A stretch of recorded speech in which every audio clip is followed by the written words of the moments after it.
Subscribe now and press the bell icon. Never miss an update.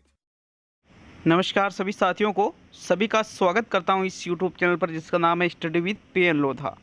साथियों देखिए, कल मैंने कोई टेस्ट नहीं डाला था कुछ अर्जेंट काम आने की वजह से, लेकिन आज दोनों लेवल के लिए पूरे ही 150 प्रश्नों का पेपर मेगा टेस्ट लेकर आ गया हूं। पूरे 150 प्रश्नों का बिल्कुल पूरा पेपर करके जाइएगा। वैसे तो 2.5 घंटे का टाइम आपके एग्ज़ाम के लिए होता है, लेकिन यहाँ पर हम इस पेपर को मैक्सिमम 1 घंटे 30 मिनट से लेकर के 1 घंटे 50 मिनट तक, इसके बीच में ही हम इस पेपर को हल करने वाले हैं। तो वीडियो को पूरा देख करके जाइएगा। बिल्कुल रीट का जो स्तर है उसी के अनुसार पूरा ये पेपर बनाया गया है। तो दोनों लेवल के लिए है, चाहे आप कोई से भी लेवल की तैयारी कर रहे हो, अच्छी तरह से पूरे 150 प्रश्नों को करके जाना। तो साथियों शुरू करते हैं इस वीडियो को। अब देखिए, पहले भी मैं मेगा टेस्ट तो ले चुका था, लेकिन बहुत दिनों से मेगा टेस्ट नहीं लिया है, तो फिर एक तरह से आप यूँ मान के चलिए कि ये पहला मेगा टेस्ट है। अब इसके बाद में जो भी आएंगे उनके क्रम डलते जाएंगे। तो बिल्कुल 125 का टारगेट रखने वाला अगर आप में से कोई है और 125 अगर सही भी कर देते हो तो बिल्कुल मेरिट की गारंटी। लेकिन ईमानदारी से करना होगा। ऐसा नहीं है कि भाई आपने गलत सोचा और मैंने बताया कि हाँ यार मैंने भी यही सोचा था और उसको भी मान लिया। बिल्कुल ईमानदारी से काउंटिंग करोगे आप। तो चलिए शुरू करते हैं इस वीडियो को। देखो, सबसे पहले भाग फर्स्ट के अंतर्गत आपके जो पहला इसमें आता है शिक्षा शास्त्र एवं शिक्षण विधियाँ, जिसके कि 30 क्वेश्चन है। लेवल 1 और लेवल 2 दोनों के कॉमन है ये चीज़। तो बिल्कुल पूरे ही 30 प्रश्नों को इसको करेंगे, फिर इसके बाद में अगला भाग देखेंगे। तो इस तरह से एक भाग को कर करके और पूरे ही 150 प्रश्नों को हल करने वाले हैं। पहला क्वेश्चन है आपके इस मेगा टेस्ट का, किसी व्यक्ति द्वारा अपने स्वयं को दूसरे व्यक्तियों के साथ संबद्ध करने और उनकी विशेषताओं या दृष्टिकोण को स्वीकार करने की प्रक्रिया कहलाती है। तादात्म्य, उद्भवन, परिकल्पना और प्रदीप्ति। तो साथियों कोई भी व्यक्ति हो अगर अपने स्वयं को दूसरे से साथ संबद्ध करके उसकी जो विशेषताएं हैं, उसके जो दृष्टिकोण है उसको स्वीकार कर, मतलब उसके जैसे बनने का प्रयास करे, तो इसको समायोजन की युक्ति के अंतर्गत तादात्म्य के नाम से जाना जाता है। मतलब पहले क्वेश्चन में आपका पहला विकल्प सही है। चलिए नेक्स्ट प्रश्न नंबर 2 पे आते हैं। दूसरा क्वेश्चन, दिवा स्वप्न रचना किसकी है? महात्मा गांधी की, स्वामी विवेकानंद की, गिजुभाई की और जोट होल्ड की। तो साथियों दिवा स्वप्न एक रचना है जिसके लेखक का नाम आपको बताना है। दूसरे क्वेश्चन में सही विकल्प बताइए। तो देखिए, जो दिवा स्वप्न है ये गिजुभाई के द्वारा लिखित पुस्तक है दिवा स्वप्न, जिसमें डे ड्रीमिंग के बारे में विस्तार पूर्वक बताया गया है। थर्ड विकल्प आपके दूसरे क्वेश्चन में सही है साथियों। नेक्स्ट प्रश्न नंबर 3 पे आते हैं। तो आपके तीसरा क्वेश्चन है, उस अधिगम को क्या कहा जाता है जिसमें प्रत्यक्षण, ज्ञान व विचार की पुनर्व्यवस्था अंतर्निहित होती है? संज्ञानात्मक अधिगम, क्रियात्मक अधिगम, शारीरिक अधिगम और उपयुक्त सभी। तो देखो, टेस्ट जो बनाया गया है आरबीएससी की पुस्तक, इसका आधार है टेस्ट का। अधिकतर क्वेश्चन आपके 70% क्वेश्चन इस टेस्ट में आरबीएससी की पुस्तकों से बनाए गए हैं साथियों। तो देखो, वो अधिगम जिसमें प्रत्यक्षण, ज्ञान और विचार की पुनर्व्यवस्था अंतर्निहित होती है उसको संज्ञानात्मक अधिगम कहते हैं। संज्ञानात्मक अधिगम का संबंध ज्ञान से और प्रत्यक्षीकरण से होता है साथियों। इसलिए आपका प्रथम विकल्प तीसरे क्वेश्चन में सही है। नेक्स्ट प्रश्न नंबर 4 को देखेंगे। बालक को आनंद प्रदान करने वाली सरल कहानियों द्वारा नैतिक शिक्षा दी जानी चाहिए, यह कथन किसका है? कोलसनिक का, स्ट्रेंग का, ब्रूस का या रूसो का? तो उपरोक्त जो कथन कहा गया है प्रश्न संख्या 4 में, उसका सही आंसर बताइएगा। देखो, ऐसी कहानियाँ, ऐसी सरल कहानियाँ बच्चों को सुनानी चाहिए जो नैतिक शिक्षा से ओतप्रोत हो। ठीक है, ऐसा कथन ये कोलसनिक ने कहा था। किसके द्वारा ये कथन कहा गया? कोलसनिक के द्वारा ये कथन कहा गया है। इसलिए प्रथम विकल्प आपके चौथे क्वेश्चन में सही है। नेक्स्ट प्रश्न नंबर 5 को देखेंगे। तो 5वां क्वेश्चन है, सामाजिक व्यवहार के अंतर्गत बालक किस योग्यता को अर्जित करता है? सामाजिक प्रत्याशा के अनुसार कार्य करना, सामाजिक प्रतिगमन, प्रभुत्वशाली व्यवहार, सामाजिक सहभागिता। तो देखो, सामाजिक व्यवहार के अंतर्गत बालक किस योग्यता का अर्जन करेगा? तो सामाजिक प्रतिगमन, प्रतिगमन मतलब तो बिल्कुल ही उल्टा हो गया। प्रतिगमन मतलब समाज के विपरीत होना एक तरह से, तो ये गलत है। देखो, सामाजिक व्यवहार के अंतर्गत बालक जो कार्य या योग्यता अर्जित करेगा वो है सामाजिक प्रत्याशा के अनुसार कार्य करना। प्रत्याशा मतलब होता है प्रति प्लस आशा, मतलब जो समाज हमसे आशा रखता है उसके अनुसार कार्य करना ही सामाजिक व्यवहार होता है साथियों। प्रभुत्वशाली व्यवहार की भी सभी से आशा नहीं रखी जाती है। और सामाजिक सहभागिता, ये भी सही हो सकता है भाई, सामाजिक कार्यों में सहभागी मतलब एक तरह से मिलजुल कर कार्य करना और समाज की आशा के अनुसार कार्य करना। तो इन दोनों में से प्रथम विकल्प बेटर माना जाता है, इसलिए आपका प्रथम विकल्प प्रश्न 5 में सही है। हालांकि इस क्वेश्चन में चौथा भी सही हो सकता है, लेकिन प्रथम बेस्ट विकल्प है साथियों। नेक्स्ट प्रश्न नंबर 6 पे आते हैं। विद्यालय समाज का लघु रूप है, यह कथन किसका है? क्रो एंड क्रो का, जॉन ड्यूवी का, सिम्पसन का और वॉटसन का। जेबी वाटसन। मतलब विद्यालय को समाज का लघु रूप किसके द्वारा कहा गया है? प्रश्न संख्या 6 में सही विकल्प का चयन करना है। तो देखो, छठे क्वेश्चन में जो राइट आंसर है विद्यालय समाज का लघु रूप है, यह कथन जॉन ड्यूवी ने कहा था। किसने? जॉन ड्यूवी ने कहा था साथियों। आपका सेकंड विकल्प छठे क्वेश्चन में सही है। आगे बढ़ेंगे 7वें क्वेश्चन पर। देखना, सिर उठाना, बैठना तथा चलना किस प्रकार के सीखने का उदाहरण है? गामक अधिगम, ज्ञानात्मक अधिगम, संवेदनात्मक अधिगम और उपयुक्त सभी। तो बालक देख रहा है, सिर उठा रहा है, बैठ रहा है, चल रहा है, तो इसमें संज्ञान तो कहीं भी नहीं आ रहा है, इसलिए साथियों ये संज्ञान का उदाहरण तो नहीं है, तो चौथा भी गलत है। देखो, ये चीज़ें गामक क्रियाओं के अंतर्गत आती है, इसलिए हम इसको शामिल करेंगे गामक अधिगम के अंतर्गत। प्रथम विकल्प 7वें क्वेश्चन में सही है। नेक्स्ट आते हैं प्रश्न संख्या 8 पर। तो आपके 8वां क्वेश्चन देखेंगे मित्रों। नैतिक विकास का सिद्धांत सर्वप्रथम किसने प्रस्तुत किया? लॉरेंस कोहलबर्ग ने, जीन पियाजे ने, थॉर्नडाइक ने और वॉटसन ने। तो साथियों ये जो क्वेश्चन है इसका जो सही आंसर है वो रहेगा जीन पियाजे। हमारा दिमाग डायरेक्ट क्या होता है कि नैतिक विकास का नाम सुनते ही हम जाते हैं लॉरेंस कोहलबर्ग की तरफ, लेकिन देखो लॉरेंस कोहलबर्ग ने नैतिक विकास से संबंधित सबसे ज़्यादा कार्य किया है, लेकिन प्रश्न पूछ रहे सर्वप्रथम किसने प्रस्तुत किया नैतिक विकास का सिद्धांत? तो साथियों सबसे पहले तो जीन पियाजे ने बताया था, बाद में इन्होंने दिया था लॉरेंस कोहलबर्ग ने। जैसे संवेगात्मक बुद्धि है साथियों, जैसे सेलेवी और मेयर ने संवेगात्मक बुद्धि के बारे में सबसे पहले बता दिया, लेकिन विकास किसने किया? डेनियल गोलमैन ने। तो साथियों उसी प्रकार यहाँ पर डेनियल गोलमैन को जैसे जनक माना जाता है, उससे लॉरेंस कोहलबर्ग को जनक माना जाता है, लेकिन सबसे पहले सिद्धांत तो पियाजे ने ही दे दिया था, इसलिए आपका सेकंड विकल्प सही है 8वें क्वेश्चन में। नेक्स्ट आगे बढ़ेंगे प्रश्न नंबर 9 पर। उंगली निपुणता तथा नेत्र हस्त समन्वय जैसे सूक्ष्म पेशीय कौशलों में कौन सी अवस्था में अत्यधिक सुधार होता है? प्रारंभिक शेष अवस्था, उत्तर बाल्यावस्था, पूर्व बाल्यावस्था और किशोर अवस्था। तो जो उंगली निपुणता है मतलब उंगलियों से कार्य करना, नेत्र हस्त समन्वय मतलब आँख और हाथ का जो समन्वय है, जो ऐसे एक पेशीय कौशल है, इनमें किस अवस्था में सबसे ज़्यादा सुधार होता है? साथियों प्रश्न संख्या 9 में सही आंसर आपको बताना है। तो आपके 9वें क्वेश्चन में जो सही आंसर है वो रहेगा आपके पूर्व बाल्यावस्था में सबसे ज़्यादा इन चीज़ों में सुधार होता है। थर्ड विकल्प 9वें क्वेश्चन में सही है। एक बात और बता दूं, बिल्कुल ईमानदारी से टेस्ट करना और पूरे ही 150 प्रश्नों को करके जाना। आपका वास्तविक मूल्यांकन होने वाला है, वास्तविक मूल्यांकन करना है तो पूरा टेस्ट अवश्य दे। अगर आपको लगता है कि 1 घंटे 40 मिनट तक लगातार मैं टेस्ट नहीं दे पाऊँगा, तो आप वीडियो को स्पीड भी बढ़ा सकते हो, 1.5 गुना कर सकते हो इसकी स्पीड, या 1.25 गुना कर सकते हो।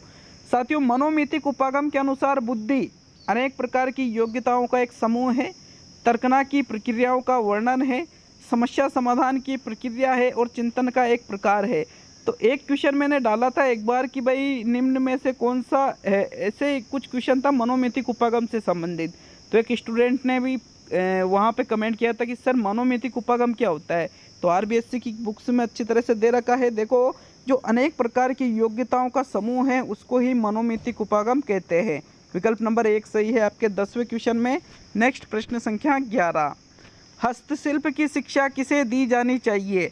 मंद बुद्धि बालकों को, पिछड़े बालकों को, जड़ बुद्धि बालकों को और सामान्य बुद्धि बालकों को। तो साथियों देखो ये जो क्वेश्चन है बहुत ही इंपॉर्टेंट है, क्योंकि इस क्वेश्चन में हम डायरेक्ट क्या करेंगे, पिछड़े बालक, लेकिन ये गलत है, क्योंकि हस्तशिल्प की शिक्षा मंदबुद्धि बालकों को दी जानी चाहिए, ऐसा आरबीएससी ने माना था 2016 के पेपर में। मंदबुद्धि बालकों को ही हस्तशिल्प की शिक्षा दी जानी चाहिए। विकल्प नंबर आपका 1 सही है 11वें में।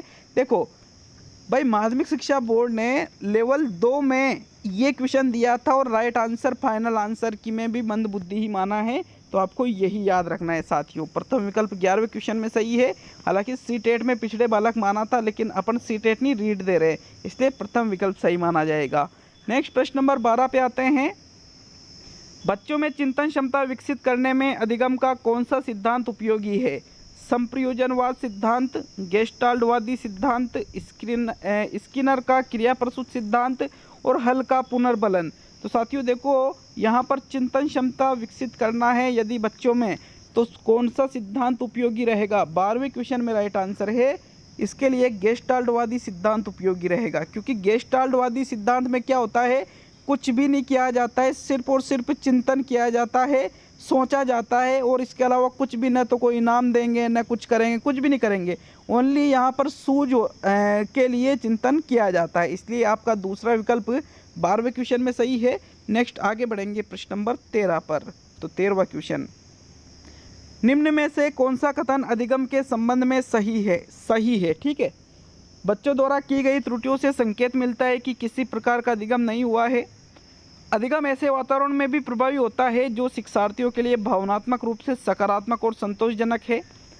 अधिगम के स्तर पर अधिगम भावनात्मक कारकों से नहीं प्रभावित होता है और अधिगम मूल रूप से मानसिक गतिविधि है। तो यहाँ पर 13वें क्वेश्चन में राइट आंसर बताइए, अधिगम के संबंध में कौन सा कथन सही है? पहला कथन तो गलत हो गया, क्योंकि त्रुटियाँ अगर हो रही है तो इसका मतलब ये नहीं कि अधिगम नहीं हुआ, त्रुटियाँ भी अधिगम का एक भाग होती है। यहाँ पे ये जो है अधिगम के स्तर पर भावनात्मक कारकों से प्रभावित नहीं होता है, तो बिल्कुल प्रभावित होता है। मूल रूप से मानसिक गतिविधि नहीं, और भी गतिविधियाँ होती है साथियों अधिगम में, इसलिए ये भी उतना सही नहीं है। सही तो ये भी है, ठीक है, लेकिन दूसरा विकल्प इससे ज़्यादा बेटर है। अधिगम ऐसे वातावरण में प्रभावी होता है, मतलब बालक अधिगम को ऐसे वातावरण में जल्दी सीख पाता है किसी भी चीज़ को जो छात्रों के लिए भावनात्मक रूप से सकारात्मक हो और संतोषजनक हो, ऐसे वातावरण में। तो सेकंड विकल्प आपके 13वें क्वेश्चन में सही है। नेक्स्ट आगे बढ़ेंगे प्रश्न नंबर 14 पर। चलिए देखते हैं 14वें क्वेश्चन को। निम्न में से कौन सा शारीरिक विकास का एक प्रमुख नियम है? मानसिक विकास से भिन्नता का नियम, अनियमित विकास का नियम, द्रुतगामी विकास का नियम और कल्पना और संवेगात्मक विकास से संबंध का नियम। तो इनमें से शारीरिक विकास का जो प्रमुख नियम है आपको वो बताना है साथियों। इसका जो राइट आंसर है, देखो मानसिक विकास से भिन्नता ऐसा कोई शारीरिक विकास का नियम नहीं होता है। कल्पना और संवेगात्मक विकास ये भी शारीरिक विकास से संबंधित नहीं है। अनियमित विकास का नियम और द्रुतगामी विकास का नियम, तो साथियों इसका राइट आंसर है द्रुतगामी विकास का नियम ही शारीरिक विकास का एक प्रमुख नियम माना जाता है। क्योंकि द्रुतगामी मतलब बहुत से जो बच्चे होते हैं उनका द्रुत तीव्र गति से शारीरिक विकास हो जाता है, बहुत सौ का नहीं होता है। तो थर्ड विकल्प आपके 14वें क्वेश्चन में सही है। नेक्स्ट देखेंगे प्रश्न संख्या 15 को। तो आपके 15वां क्वेश्चन, निम्न में से कौन सा कथन रुचि के बारे में सत्य नहीं है? पहला है रुचियाँ जन्मजात व अर्जित दोनों होती है। दूसरा है रुचियाँ समय के अनुसार बदलती है। तीसरा है रुचियाँ अभियोग्यता एवं अभिक्षमताओं से संबंधित नहीं होती है। और चौथा है रुचियाँ व्यवहार में आकर्षण एवं निकर्षण के प्रतिबिंब नहीं हैं। तो साथियों यहाँ पर 15वें क्वेश्चन में जो राइट आंसर है, एक बार मैंने ये क्वेश्चन पहले भी दिया था, वहाँ शायद तीसरा विकल्प मैंने बता दिया था, लेकिन फिर उसमें मैंने संशोधन किया था क्योंकि बुक्स में ही मिसप्रिंट था साथियों। एक दो जगह भी मुझे मिसप्रिंट मिला, इसलिए उसमें थोड़ी त्रुटि हो गई थी साथियों। देखो जन्मजात व अर्जित दोनों होती है, सही बात है। समय के अनुसार भी बदलती है, सही बात है। लेकिन यहाँ पर देखो जो चौथा कथन है व्यवहार में आकर्षण एवं विकर्षण है, ये ना के प्रतिबिंब नहीं है। तो रुचियों से ही आकर्षण और विकर्षण होता है। बहुत से लोगों की रुचियाँ जो होती है वो उसी प्रकार का व्यवहार करता है, उसी प्रकार के लोग उसको पसंद आते हैं। तो रुचियों से ही व्यवहार में आकर्षण और विकर्षण होता है, इसलिए ये कथन क्या हो गया, सत्य नहीं है। तो चौथा विकल्प आपके 15वें क्वेश्चन में सही है। नेक्स्ट प्रश्न नंबर 16 साथियों, 16वां क्वेश्चन है मनोवृत्ति के विकास के संबंध में निम्न में से कौन सा विकल्प सही नहीं है? मनोवृत्तियों के विकास पर शारीरिक स्वास्थ्य का प्रभाव पड़ता है। मनोवृत्तियाँ वंशानुक्रम से प्रभावित होती है। अध्यापक इनके विकास में बालकों की सहायता कर सकते हैं। भावनात्मक विकास का इसके विकास पर प्रभाव पड़ता है। तो यहाँ पर कौन सा मनोवृत्ति के विकास के संबंध में सही कथन नहीं है या सही विकल्प नहीं है। तो साथियों देखो 16वें क्वेश्चन में जो राइट आंसर है वो रहेगा दूसरा विकल्प। मनोवृत्तियाँ वंशानुक्रम से प्रभावित होती है, ये गलत है, क्योंकि मनोवृत्तियाँ वंशानुक्रम से प्रभावित बिल्कुल भी नहीं होती है, वातावरण से प्रभावित होती है साथियों मनोवृत्तियाँ। इसलिए आपका सेकंड विकल्प सही है प्रश्न 16 में। नेक्स्ट देखेंगे प्रश्न नंबर 17 को। तो चलिए 17वां क्वेश्चन देखेंगे। उच्च स्व प्रत्यय की सांकेतिक विशेषता है दिव्य स्वप्न, आत्मविश्वास की कमी, उच्च बुद्धि और उच्च अभिक्षमता। तो साथियों जिन लोगों में उच्च स्व प्रत्यय पाया जाता है, उच्च स्व प्रत्यय पाया जाता है, वो दिव्य स्वप्न तो कोई देखेंगे नहीं, आत्मविश्वास की कमी उनमें नहीं रहती है। अब देखो उच्च बुद्धि पे टिकेंगे या उच्च अभिक्षमता पर। तो साथियों जिन लोगों में उच्च अभिक्षमता होती है उनमें उच्च स्व प्रत्यय पाया जाता है। चौथा विकल्प सही है, तीसरा यहाँ सही नहीं है प्रश्न संख्या 17 में। नेक्स्ट 18वां क्वेश्चन देखेंगे। तो अच्छे से एक एक क्वेश्चन को देखते जाना, ज़्यादा टाइम लेंगे नहीं साथियों। 18वां क्वेश्चन है, सबसे ज़्यादा टाइम ही आपके ह्यूमनो साइकोलॉजी में लगता है और एक मैथ्स के अंतर्गत लगता है। रचनात्मक मूल्यांकन का उद्देश्य है प्रगति पर गौर करना एवं उपचारात्मक अनुदेशन की योजना बनाना, छात्रों की समझ का पता लगाना, अध्यापक के उद्देश्यों की पूर्ति का पता लगाना और ग्रेड्स प्रदान करना। देखो ग्रेड्स प्रदान योगात्मक में किया जाता है, उद्देश्यों की पूर्ति का पता रचनात्मक में नहीं होता है, अध्यापक के उद्देश्य। समझ का पता लगाना और प्रगति पर गौर करना और उपचारात्मक अनुदेशन की योजना बनाना, दोनों में से कौन सा है सही।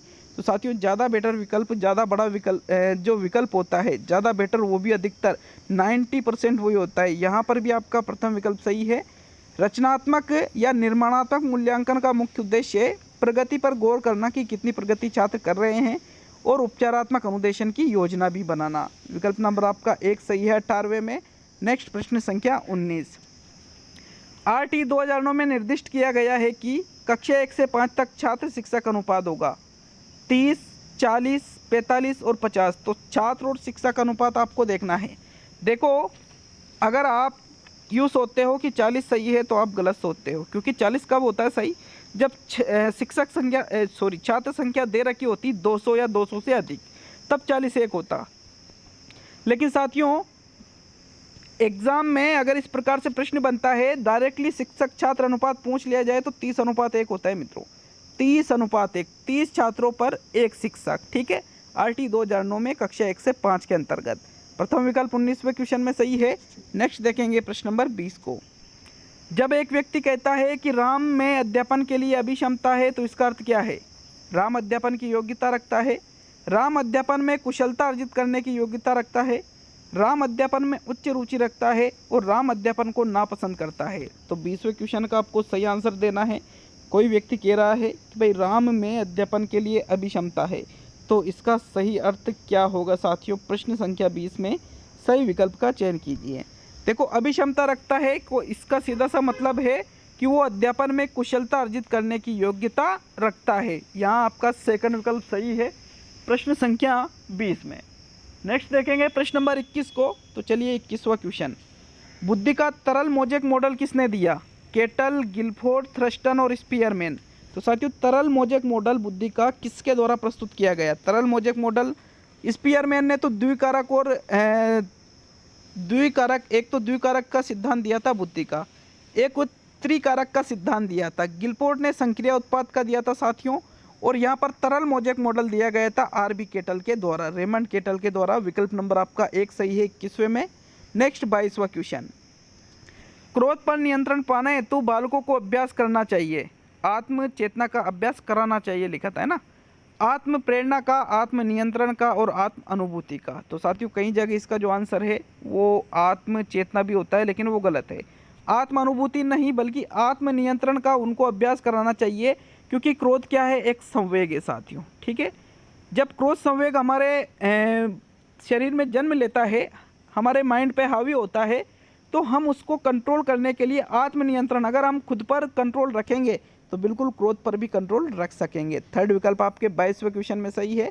नेक्स्ट देखेंगे प्रश्न नंबर 23 को। किसी भी प्रश्न में कन्फ्यूजन हो तो कमेंट कर सकते हो, अगर जो वास्तव में आप सही हो तो संशोधन हो जाएगा, बाकी 150 में से 1, 2, 3, 4, 5 मैक्सिमम इतने प्रश्नों में कन्फ्यूजन हो सकता है, क्योंकि लगभग इस टेस्ट को अगर 10, 15, 20 हज़ार लोग भी देखेंगे तो कहीं ना कहीं दिमाग सभी का अलग अलग चलता है।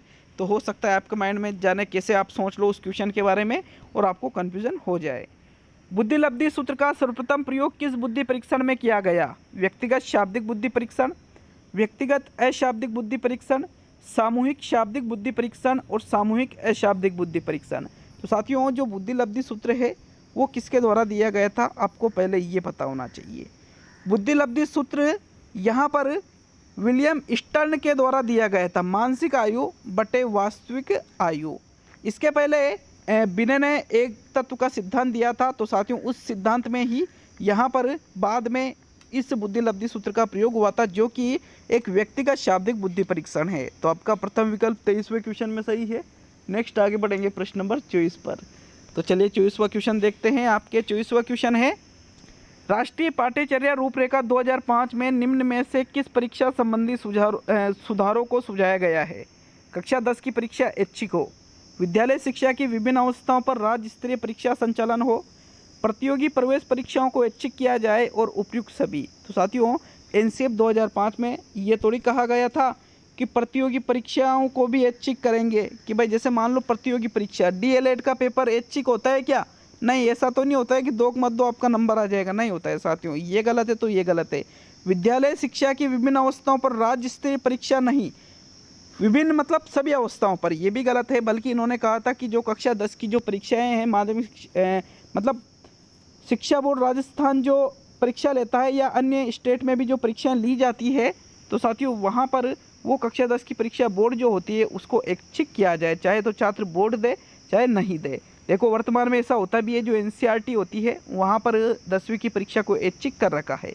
तो विकल्प नंबर आपका 1 सही है 24वें क्वेश्चन में। नेक्स्ट प्रश्न संख्या 25, पठन वैकल्य बच्चों की पहचान किस प्रकार की जा सकती है? उनके पढ़ने और लिखने की कुशलता का विश्लेषण करके, उनकी जटिल व उच्च स्तरीय समस्याओं को हल करने की क्षमता का आकलन करके, उनके सामाजिक एवं सांस्कृतिक संदर्भ को जानकर और पूर्ण शारीरिक स्वास्थ्य परीक्षण करके।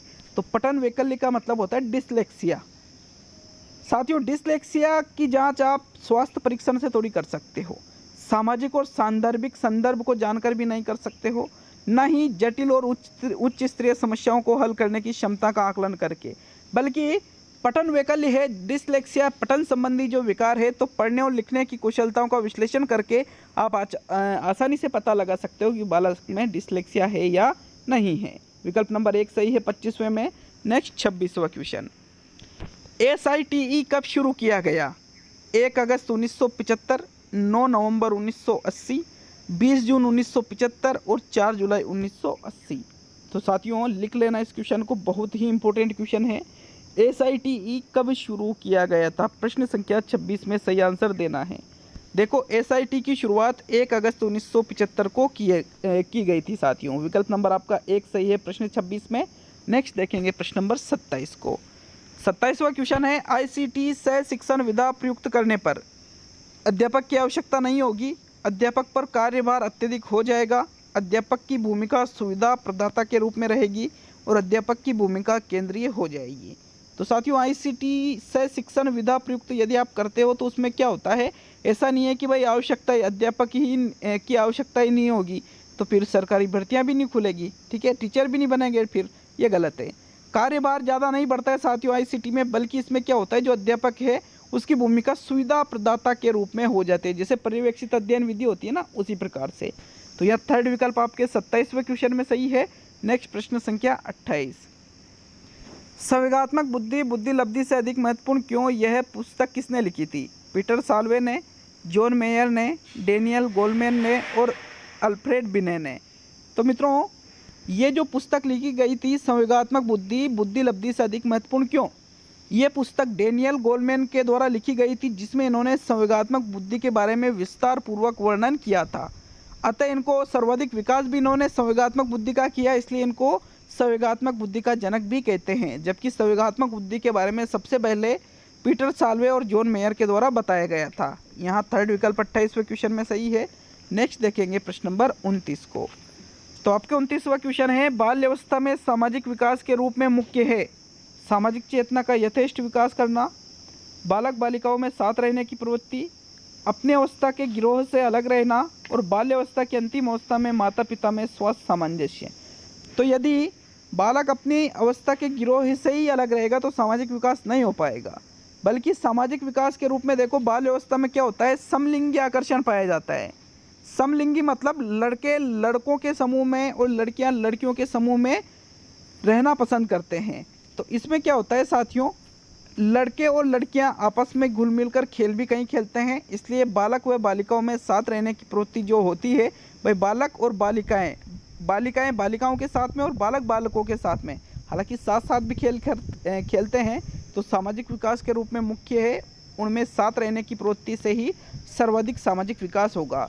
सामाजिक चेतना का यथेष्ट विकास बाल्य अवस्था में नहीं होता है बल्कि किशोर अवस्था में होता है, इसलिए ये यहाँ सही नहीं है। अब देखो साइकोलॉजी का अंतिम और 30वां क्वेश्चन है साथियों, इसके बाद में भाग 2 को हल करेंगे। तो 30वां और अंतिम क्वेश्चन साइकोलॉजी का, शिक्षण में पढ़ाते समय सबसे पहले क्या बनाया जाता है, वार्षिक योजना, इकाई योजना, दैनिक पाठ योजना और उपयुक्त सभी। तो देखो बहुत ही इंपॉर्टेंट क्वेश्चन इसलिए है क्योंकि आप जाओगे डायरेक्ट वार्षिक योजना पे, जो गलत है। ये पढ़ाने के लिए नहीं बनाई जाती है साथियों वार्षिक योजना, पढ़ाते समय सबसे पहले इकाई योजना बनाते हैं, जिसके आधार पर दैनिक पाठ योजना बना करके उनके माध्यम से शिक्षण करवाया जाता है। तो साथियों यहाँ सेकंड विकल्प आपके 30वें क्वेश्चन में सही है। तो हम भाग 1 के सभी प्रश्नों को हल कर चुके हैं। अब भाग 2 पे आते हैं मित्रों। तो साथियों भाग 2 को देखेंगे, जिसमें हिंदी के प्रश्नों को हम करने वाले हैं। तो जिनके भी लेवल 1 या लेवल 2 में भाषा फर्स्ट यदि आपके हिंदी है या फिर भाषा सेकंड हिंदी है, तो फिर आप दोनों के लिए ये पार्ट है, ठीक है। उसके बाद में भाषा सेकंड पे भी हम आएंगे, ऐसा नहीं है कि दोनों एक ही भाषा दोनों के लिए प्रयुक्त होगी। इसके बाद एक और लैंग्वेज है साथियों आपके, तो यहाँ पर हिंदी वाले जो लैंग्वेज फर्स्ट या सेकंड में हिंदी है तो वो इसको ज़रूर करें। तो चलिए भाषा फर्स्ट या सेकंड हिंदी वाले भाग 2 के अंतर्गत पूरे ही 30 क्वेश्चनों को देखेंगे, उसके बाद हम भाग 3 की ओर बढ़ेंगे साथियों। तो यहाँ पर आपके प्रश्न संख्या 31 है, कौन सा समास नहीं है, विचारधारा, आत्म परितोष, एक निष्ठता और कमाना। बताओ चारों में से कौन सा विकल्प सही है, जो आपको लगता है कि यार इस शब्द में तो कोई समास ही नहीं है। तो देखो विचारधारा, विचारों की धारा, एक निष्ठता, आत्म परितोष, तीनों में ही समास है, लेकिन कमाना शब्द में कोई समास नहीं, कमाना तो एक क्रिया शब्द है साथियों, इसलिए आपका चौथा विकल्प 31वें क्वेश्चन में सही है। नेक्स्ट 32वां प्रश्न, जीवन का विलोम शब्द है मृत्यु, मरण, मौत और इंतकाल। तो साथियों जीवन का विलोम शब्द इनमें से क्या है, चारों ही एक आप सोच सकते हो कि भाई पर्यायवाची शब्द है, लेकिन यहाँ पर होता क्या है कि विलोम शब्द में यहाँ पर थोड़ा चेंजेज हो जाता है, तो फिर आपको जीवन का विलोम बताना है साथियों। जीवन का विलोम शब्द होता है मरण। क्या होता है, मरण होता है, जबकि जन्म का मृत्यु होता है, ठीक है। यहाँ पर आपका सेकंड विकल्प 32वें क्वेश्चन में सही है। नेक्स्ट प्रश्न नंबर 33 पे आएंगे। तो 33वां क्वेश्चन है, सामान्य वर्तमान काल का उदाहरण है, सीता बाजार जाती होगी, वर्षा हो रही थी, वह कलकत्ता जाता है और रमेश ने समाचार पत्र पढ़ा। तो पहली चीज वर्तमान काल में भी सामान्य, तो चौथा विकल्प देखेंगे, रमेश ने समाचार पत्र पढ़ लिया, तो मतलब ये तो भूतकाल में चला गया, तो ये गलत। वर्षा हो रही थी मतलब पहले की बात, फिर भूतकाल में चला गया। सीता बाजार जाती होगी और वह कलकत्ता जाता है, तो इन दोनों में से ही आपका एक विकल्प ऐसा है जो कि सामान्य वर्तमान काल का उदाहरण है। तो बताइए प्रश्न संख्या 33 में कौन सा विकल्प आपका सही रहेगा। तो साथियों प्रश्न संख्या 33 में जो राइट आंसर है वो थर्ड विकल्प है। क्यों, क्योंकि जाती होगी पे हमें संदेह है, क्या है, संदेह है, लेकिन यहाँ पर कलकत्ता जाता है, इसमें कोई संदेह नहीं है, इसलिए आपका थर्ड विकल्प सामान्य वर्तमान काल का उदाहरण है। नेक्स्ट 34वां क्वेश्चन, किस शब्द में प्र उपसर्ग नहीं है, प्राध्यापक, प्रसिद्धि, प्रवाह, प्रकाश। बताइए इनमें से वो कौन सा शब्द है जिसमें प्र उपसर्ग नहीं लगा हुआ है। तो मित्रों प्र प्लस सिद्धि आपने शब्द पढ़ भी रखा होगा, तो बिल्कुल प्र उपसर्ग है। प्र प्लस वाह है, बिल्कुल प्र उपसर्ग है। आप अगर पहले विकल्प पे जा रहे हो कि इसमें तो प्र उपसर्ग है, तो आप गलत हो, क्योंकि प्राध्यापक शब्द का निर्माण प्र प्लस अध्यापक से हुआ है, जिसमें प्र उपसर्ग है और अ इसमें जुड़ने से ये प्रा बना है। अर्थात यहाँ पर आपका चौथा विकल्प सही है। प्रकाश में प्र उपसर्ग नहीं है साथियों, क्योंकि प्र प्लस काश ऐसा कोई शब्द नहीं बनता है। देखो प्रश्न नंबर 35 पे आते हैं, तो आपके 35वां क्वेश्चन देखेंगे। तो 35वां प्रश्न है, किस वाक्य में सही विराम चिन्ह प्रयुक्त हुए हैं? उसने कहा मैं तुम्हें नहीं जानता, हवा चली, फिर यहाँ पर विराम चिन्ह है, पानी बरसा और ओले गिरे, हाय अब मैं क्या करूँ, या कहनी या मैं था, हाय अब मैं क्या करूँ, और मोहन इधर आओ। तो देखो मोहन इधर आओ प्रश्न का इसमें नहीं है, हाय तो यहाँ पे अब मैं क्या करूँ, तो सीधा सा यहाँ पर विस्मय अधिबोधक चिन्ह का प्रयोग होना चाहिए, ये भी गलत हो गया। हवा चली अल्प विराम चिन्ह, पानी बरसा और ओले गिरे, बिल्कुल शुद्ध वाक्य साथियों, सही विराम चिन्ह का इसमें प्रयोग हुआ है। बाकी उसने कहा यहाँ पर विराम चिन्ह लगना चाहिए, जो कि नहीं लगा, इसलिए सेकंड विकल्प 35वें क्वेश्चन में सही है। नेक्स्ट प्रश्न नंबर 36, प्रत्यक्ष विधि का संबंध है पाठ्यक्रम संगठन से, मातृभाषा शिक्षण से, संपूर्णता के ज्ञान से और रसास्वादन से। तो प्रत्यक्ष विधि में कोई रसास्वादन नहीं होता है, ना ही संपूर्णता का ज्ञान होता है। साथियों प्रत्यक्ष विधि के माध्यम से मातृभाषा का शिक्षण कराया जाता है। इसमें क्या होता है कि जो बच्चे की मातृभाषा है, मतलब जो मूल भाषा है, उसी में ही बच्चों को शिक्षण करवाया जाता है, इसमें अनुवाद नहीं किया जाता है। सेकंड विकल्प आपके प्रश्न संख्या 36 में सही है। नेक्स्ट 37वां क्वेश्चन, भाषा सीखने एवं भाषा अर्जित करने में अंतर का मुख्य आधार है भाषा का उपलब्ध परिवेश, भाषा की जटिल संरचनाएं, भाषा की पाठ्य पुस्तकें और भाषा का लिखित आकलन। तो बिल्कुल एग्जाम लेवल के प्रश्न बनाने की पूरी कोशिश की है साथियों, इसीलिए कहा था 125 ईमानदारी से कर देना बिल्कुल। तो यहाँ पे देखो भाषा सीखना और भाषा अर्जित करना, इन दोनों में मुख्य अंतर का आधार है भाषा का उपलब्ध परिवेश, क्योंकि भाषा सीखना और अर्जित करना दोनों चीज़ें कहाँ से होती है, भाषा के उपलब्ध परिवेश से। तो इसलिए आपका प्रथम विकल्प 37वें क्वेश्चन में सही है। नेक्स्ट प्रश्न नंबर 38 मित्रों, 38वां क्वेश्चन देखेंगे। आपके प्रश्न संख्या 38 है, माध्यम और विधा के प्रमुख तत्व है किसके? शिक्षण सामग्री के, पाठ योजना के, शिक्षण विधि के और खेल के। तो माध्यम और विधा खेल में नहीं होता है, ना ही पाठ योजना में, ये ना ही शिक्षण विधि का प्रकार है, ये शिक्षण सामग्री के अंतर्गत आते हैं साथियों। माध्यम और विधा दोनों ही शिक्षण सामग्री के अंतर्गत आते हैं, इसके ये प्रमुख प्रकार या तत्व है, इसलिए आपका प्रथम विकल्प 38वें क्वेश्चन में सही है। नेक्स्ट 39वां क्वेश्चन है, जो ज्ञानेंद्रियों की पहुंच के बाहर हो वाक्यांश के लिए उपयुक्त शब्द होगा? अतीन्द्रिय, जितेंद्रिय, इंद्रिय गोचर और इंद्रिय निग्रह है। तो साथियों जो ज्ञानेंद्रियों की पहुंच के बाहर हो, इसके लिए वाक्यांश के लिए उपयुक्त आपको शब्द बनाना है प्रश्न संख्या 39 में। तो यहाँ पर 39वां क्वेश्चन देखेंगे। आपके 39वां क्वेश्चन में सही आंसर है, जो ज्ञानेंद्रियों की पहुंच से बाहर हो उसको अतीन्द्रिय कहा जाता है। जितेंद्रिय तो क्या होता है, इंद्रियों को जीतने वाला होता है मित्रों। प्रथम विकल्प 39वें में सही है। नेक्स्ट प्रश्न संख्या 40, भाववाचक तद्धित प्रत्यय से बने शब्द को दर्शाने वाला विकल्प है पनिहार, धनवान, लालिमा और लकड़हारा। तो साथियों भाववाचक तद्धित प्रत्यय, तो पहली चीज तो तद्धित प्रत्यय होना चाहिए। एक होता है कृत प्रत्यय और एक होता है तद्धित प्रत्यय।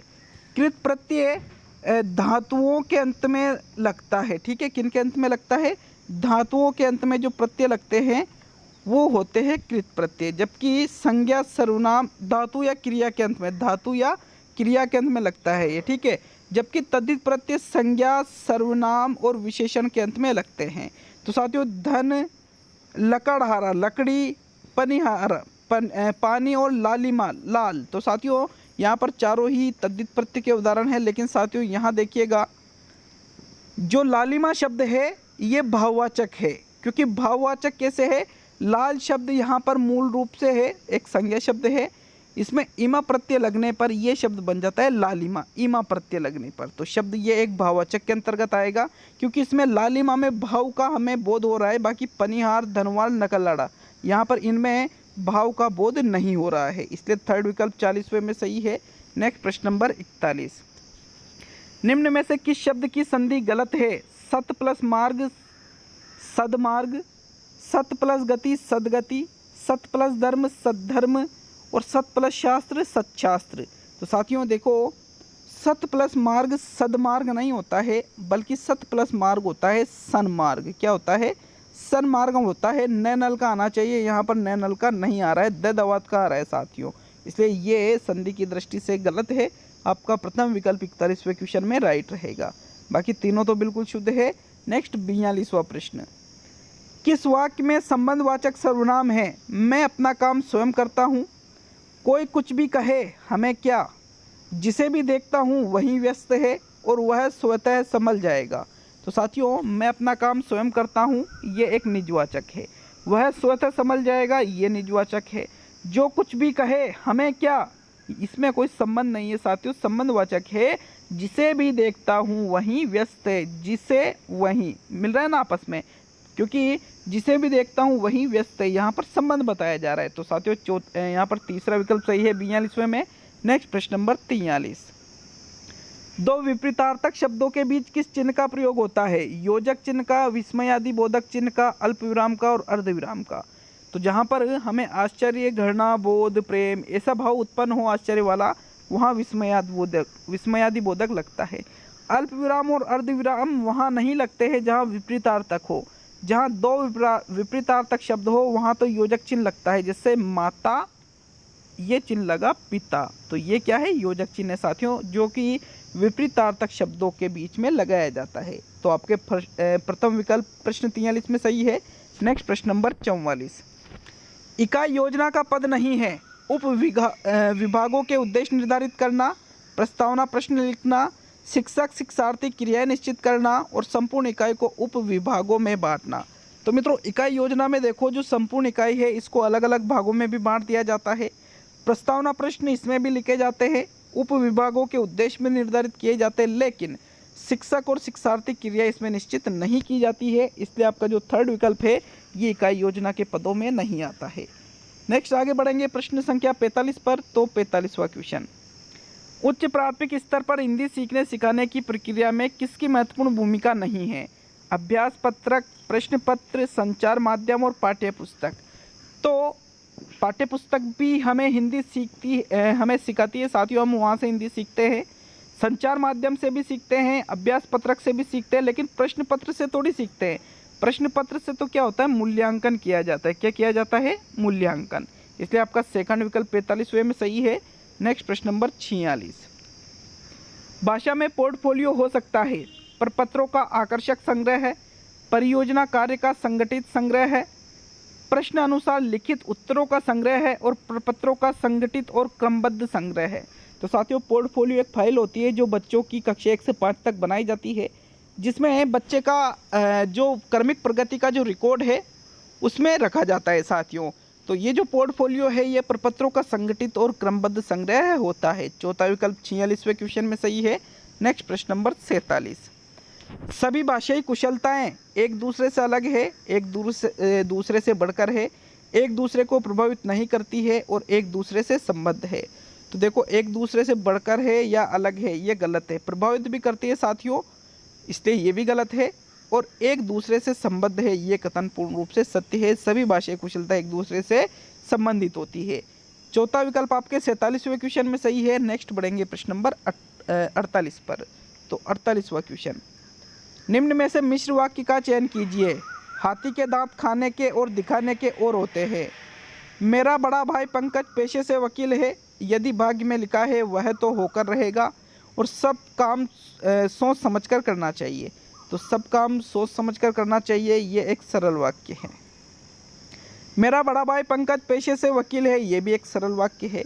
हाथी के दांत खाने के और दिखाने के और होते हैं, ये साथियों ये भी मिश्र नहीं है बल्कि मिश्र वाक्य है। यदि भाग्य में लिखा है वह तो होकर रहेगा, क्योंकि मिश्र वाक्य में एक वाक्य दूसरे के ऊपर आश्रित होता है। यहाँ पर एक मुख्य वाक्य होता है और दूसरे अन्य उपवाक्य जो होते हैं वो आश्रित होते हैं। तो साथियों, यदि से अगर कोई वाक्य चालू हुआ है तो आप यूँ मान के चलो कि 99% क्या 100% ही वो मिश्र में ही रहेगा। विकल्प नंबर आपका 3 सही है प्रश्न संख्या 48 में। नेक्स्ट प्रश्न नंबर 49 पे आते हैं। 49वां क्वेश्चन है, अशुद्ध है, सत्यानाश में है सत्य प्लस नाश, विश्वामित्र में है विश्व प्लस मित्र, दीनानाथ में दीन प्लस अनाथ और पनघट में है पानी प्लस घाट। तो कौन सा अशुद्ध आपको दिखाई दे रहा है जो कि भाई इनसे ये मिलकर नहीं बना है, ये गलत बता रखा है, तो वो आपको देखना है। साथियों, सत्यानाश शब्द का निर्माण सत्य प्लस नाश से ही हुआ है। विश्वामित्र शब्द का निर्माण विश्व प्लस मित्र से हुआ है। पनघट का निर्माण पानी प्लस घाट से हुआ है। लेकिन दीनानाथ का निर्माण दीन प्लस अनाथ से नहीं बल्कि दीन प्लस नाथ से हुआ है। अब इसमें भी क्या बहुत सारे स्टूडेंट कंफ्यूज हो जाएंगे, लेकिन कुछ अच्छे से आप नॉलेज लेके अगर इन चीज़ों को पढ़ते हो, आरबीएससी की किताबों में अच्छी तरह से व्याख्या इन चीज़ों की कर रखी है, अच्छे से पढ़ा करो। आप कहोगे कि सर दीन प्लस अनाथ ही होगा, लेकिन आप गलत कह रहे हो। तो यहाँ थर्ड विकल्प ही सही है 49 में। नेक्स्ट प्रश्न नंबर 50। बसंत के कोकिल का अर्थ है कटु आवाज में बोलना, इतरा इतरा कर चलना, कुरूप का श्रृंगार करना और यदा कदा दृष्टिगत होना। तो बसंत के कोकिल कटु आवाज में बोलना थोड़ी होता है, कटु आवाज में बोलती है क्या? नहीं बोलती है। इतरा इतरा कर चलना ये भी नहीं है साथियों। कुरूप का श्रृंगार करना भी नहीं है, बल्कि यदा कदा दृष्टिगत होना। जैसे बसंत के कोकिल होने का मतलब सीधा सा है, जैसे बसंत के कोकिल, बसंत की जो कोयल है वो कभी कभी दिखाई देती है, बसंत ऋतु में ही लगभग वो दिखाई देती है। तो उसी प्रकार यदा कदा दृष्टिगत होना। विकल्प नंबर 4 सही है 50वें में। नेक्स्ट प्रश्न नंबर 51। पाठ्य पुस्तक निर्माण किस विधि के आधार पर किया जाता है? आगमन विधि के आधार पर, निगमन विधि के आधार पर, दोनों और इनमें से कोई नहीं।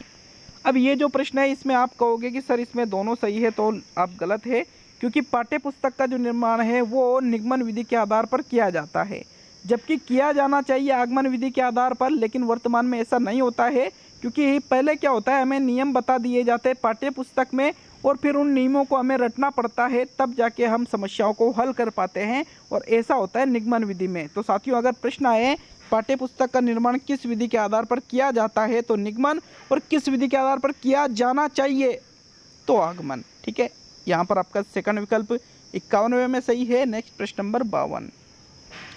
उद्देश्यों को व्यवहारगत रूप में लिखना किस कार्य के अंतर्गत आता है? शिक्षण नियोजन, शिक्षण व्यवस्था, शिक्षण अग्रसारण, शिक्षण नियंत्रण।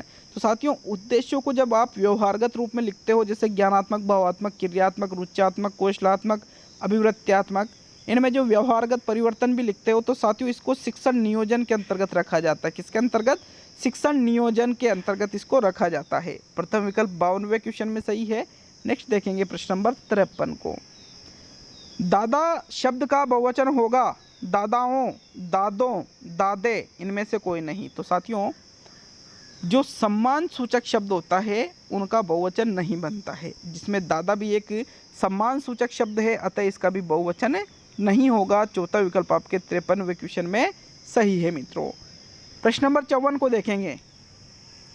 किसी भाषा को पढ़ने और लिखने की अपेक्षा बोलना सीखना सबसे छोटी पगडंडी को पार करना है, यह कथन किसका है? रायबर्न का, किटसन का, ये का थोड़ी साइड में लिखना चाहिए, किटसन का नाम नहीं है, किटसन है नाम, किटसन का कथन है, इस प्रकार से वो है ना। प्रोफेसर रमन बिहारी लाल का और महात्मा गांधी का। तो साथियों, प्रश्न संख्या 54 में आपको सही आंसर देना है। कौन सा आंसर आपके 54वें क्वेश्चन में सही रहेगा? तो आपके 54वें क्वेश्चन में राइट आंसर है, ये जो कथन कहा गया है कि किसी भी भाषा को पढ़ने और लिखने की अपेक्षा बोलना सीखना सबसे छोटी पगडंडी को पार करना है, यह कथन किटसन के द्वारा कहा गया। किसके द्वारा? किटसन के द्वारा। दूसरा विकल्प 54वें क्वेश्चन में सही है। आगे बढ़ेंगे मित्रों प्रश्न नंबर 55 की ओर। तो चलिए 55वां प्रश्न। ध्वनि, शब्द एवं वाक्य रचना का ज्ञान हिंदी शिक्षण में किस उद्देश्य के अंतर्गत आता है? रचनात्मक, सृजनात्मक, कौशलात्मक, ज्ञानात्मक। तो साथियों, जहाँ कहीं भी शब्द और वाक्य रचना का ज्ञान की बात की जा रही है, कौशल की बात नहीं की जा रही है, ना ही कोई मौलिक चीज़ की बात की जा रही है, इसलिए यहाँ पर ये ज्ञानात्मक में आ जाता है। तो चौथा विकल्प आपके 55वें प्रश्न में सही है। नेक्स्ट आगे बढ़ेंगे प्रश्न नंबर 56 पर। छोटे बालकों की कल्पना शक्ति विकसित करने का माध्यम है, इंपॉर्टेंट क्वेश्चन है, रीट में भी आ चुका है।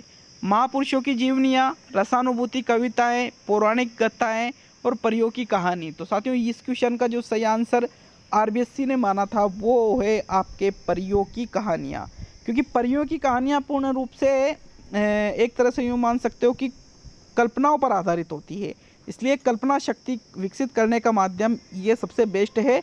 और परियों की चीज़ें सुनने में बच्चों की रुचि भी बहुत होती है। तो चौथा विकल्प 56वें क्वेश्चन में सही है। आगे बढ़ेंगे साथियों प्रश्न नंबर 57 पर। वस्तुनिष्ठ प्रश्नों की उपयोगिता का प्रमुख कारण है रटाई से मुक्ति, पाठ्यक्रम व्याप्ति, निष्पक्ष मूल्यांकन, विद्यार्थियों का हित। देखो वस्तुनिष्ठ जो परीक्षण होता है चारों ही कारण अच्छे हैं, चारों ही चीज़ें लाभ देती है वस्तुनिष्ठ में, क्योंकि पूरे पाठ्यक्रम से प्रश्न ले लिए जाते हैं, छात्रों का भी हित होता है, निष्पक्ष मूल्यांकन होता है, रटाई से मुक्ति होती है। लेकिन साथियों सबसे प्रमुख कारण होता है निष्पक्ष मूल्यांकन, क्योंकि निष्पक्ष मूल्यांकन इसमें होता है छात्र जो आंसर देता है उसका या तो बिल्कुल सही आंसर होता है या बिल्कुल ही गलत आंसर होता है।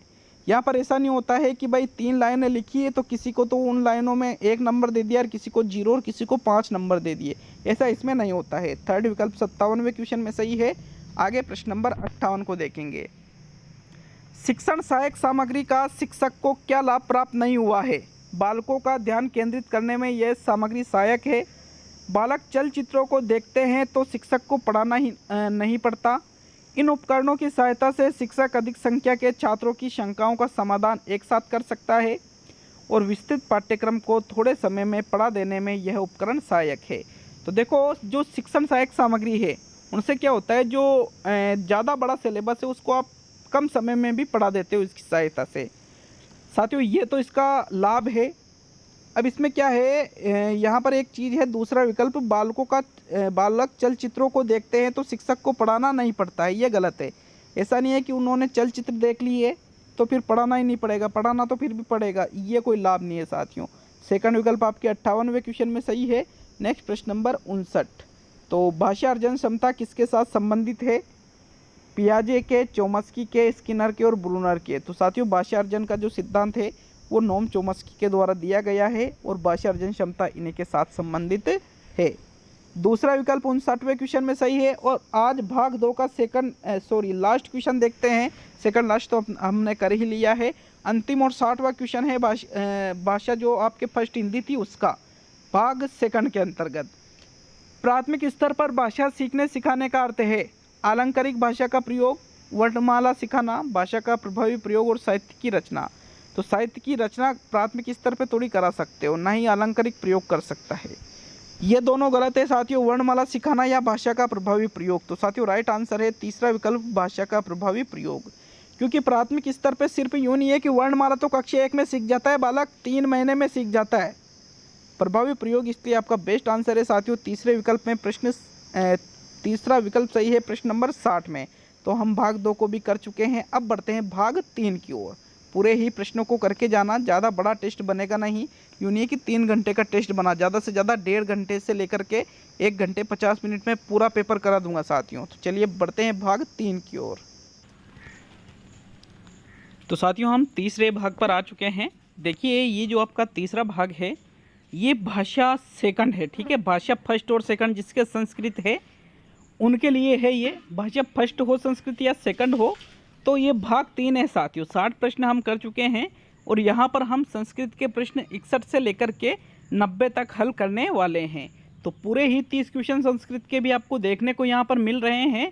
जिनके लैंग्वेज फर्स्ट संस्कृत है या सेकंड है वो इस पेपर को अवश्य करें साथियों, चाहे वो लेवल 1 से हो या लेवल 2 से हो। यहाँ पर भाग 3 हम हल करने वाले हैं। तो चलिए देखते हैं प्रश्न नंबर 61 को। आपके 61वां क्वेश्चन है, महाभाष्यस्य रचिता क है? पाणिनि, वरदराचार्य, पतंजलि, भट्टोजी दीक्षित। तो यहाँ पर बताइएगा प्रश्न नंबर 61 में आपका कौन सा विकल्प सही रहेगा। देखिएगा जो महाभाष्य है इसके जो रचिता है साथियों, महाभाष्य की रचना पतंजलि के द्वारा की गई है। किन्होंने की है महाभाष्य की रचना? पतंजलि ने। तीसरा विकल्प आपका सही है साथियों प्रश्न नंबर 61 में। चलिए नेक्स्ट प्रश्न नंबर 62 62वां क्वेश्चन है, समीपार्थे अव्ययम स्यात् अति अनु उप स। यहाँ पर एक बार आप 62वें क्वेश्चन का सही आंसर बता दीजिए फिर चर्चा करेंगे। तो देखिए समीपार्थे मतलब समीप के अर्थ में कौन से अव्यय का प्रयोग किया जाता है। तो साथियों यहाँ पर उप जो है इसका प्रयोग समीप के अर्थ में किया जाता है। यहाँ आपका थर्ड विकल्प सही है 62वें क्वेश्चन में। नेक्स्ट प्रश्न नंबर 63, रमा शब्दस्य सप्तमी एकवचने रूपम अस्ति, रमाणाम, रमायाम, रमयो है, रमाया है, तो यहाँ पर देखिए रमा अकारांत स्त्रीलिंग में चलता है रमा का रूप। अभी बता दूं मैं आपको, ऐसा नहीं है कि अकारांत पुल्लिंग में आप जोड़ लो। रमा शब्द किस में चलता है?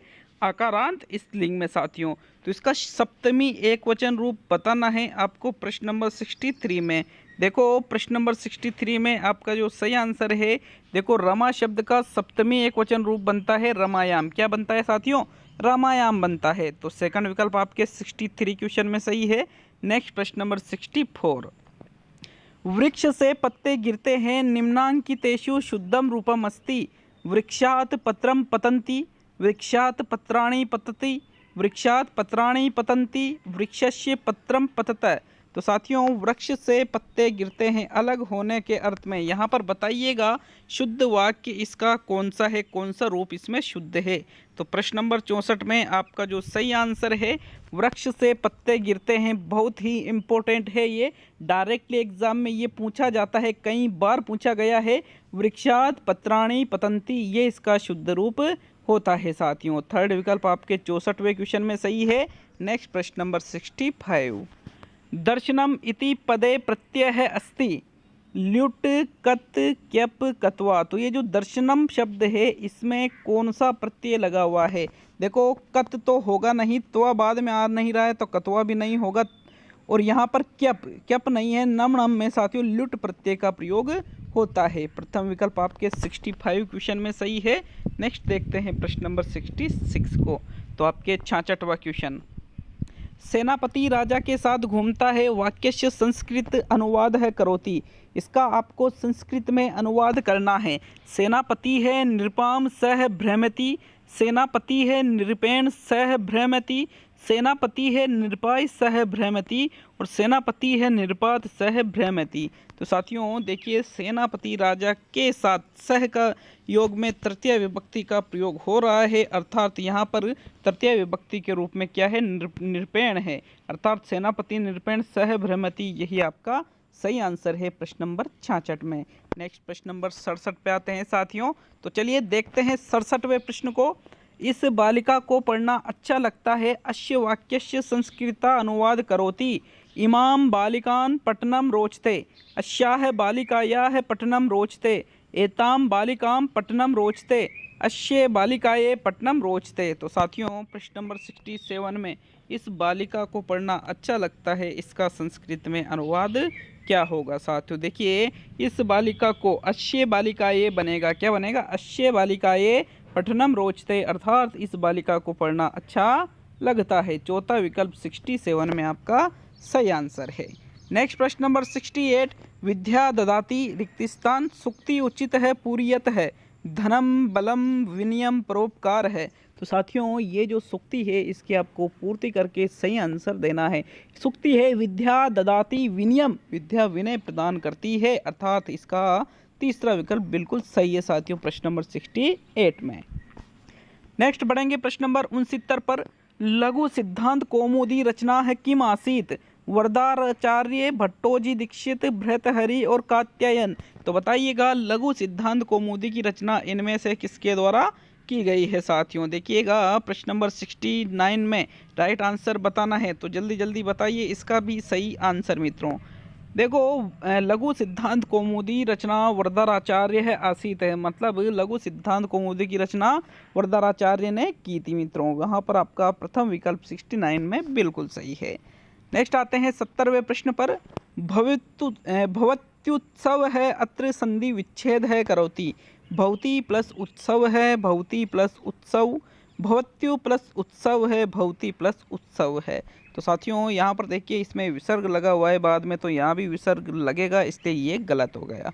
फिर उत्सव को इस प्रकार से नहीं लिखा जाता है, उत्सव को इस प्रकार से लिखा जाता है, लेकिन भवत्यु नहीं होगा, भवती प्लस उत्सव होगा साथियों। इसलिए आपका प्रश्न नंबर 70 में चौथा विकल्प बिल्कुल सही है।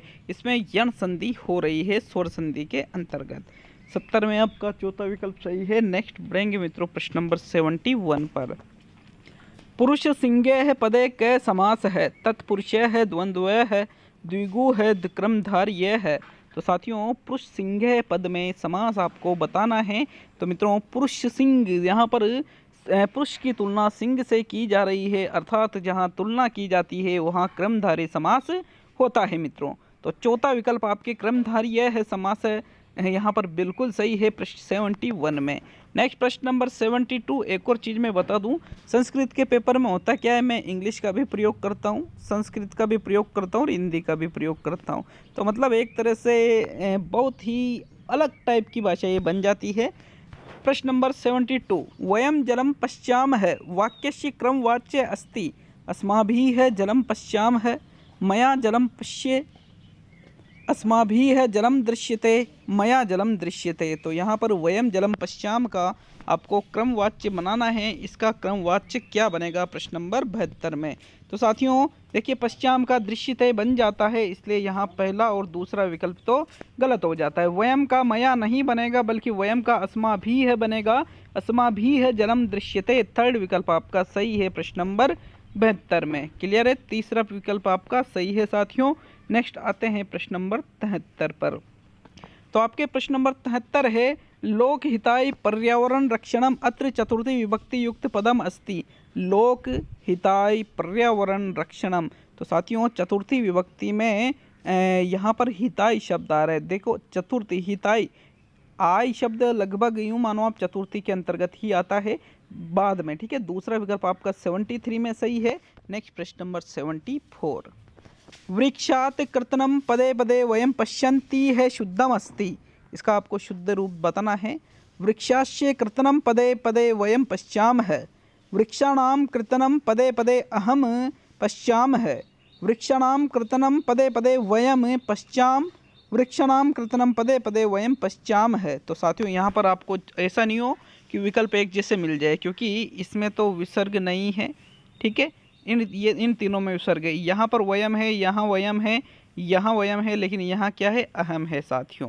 तो ये भी अलग हो गया।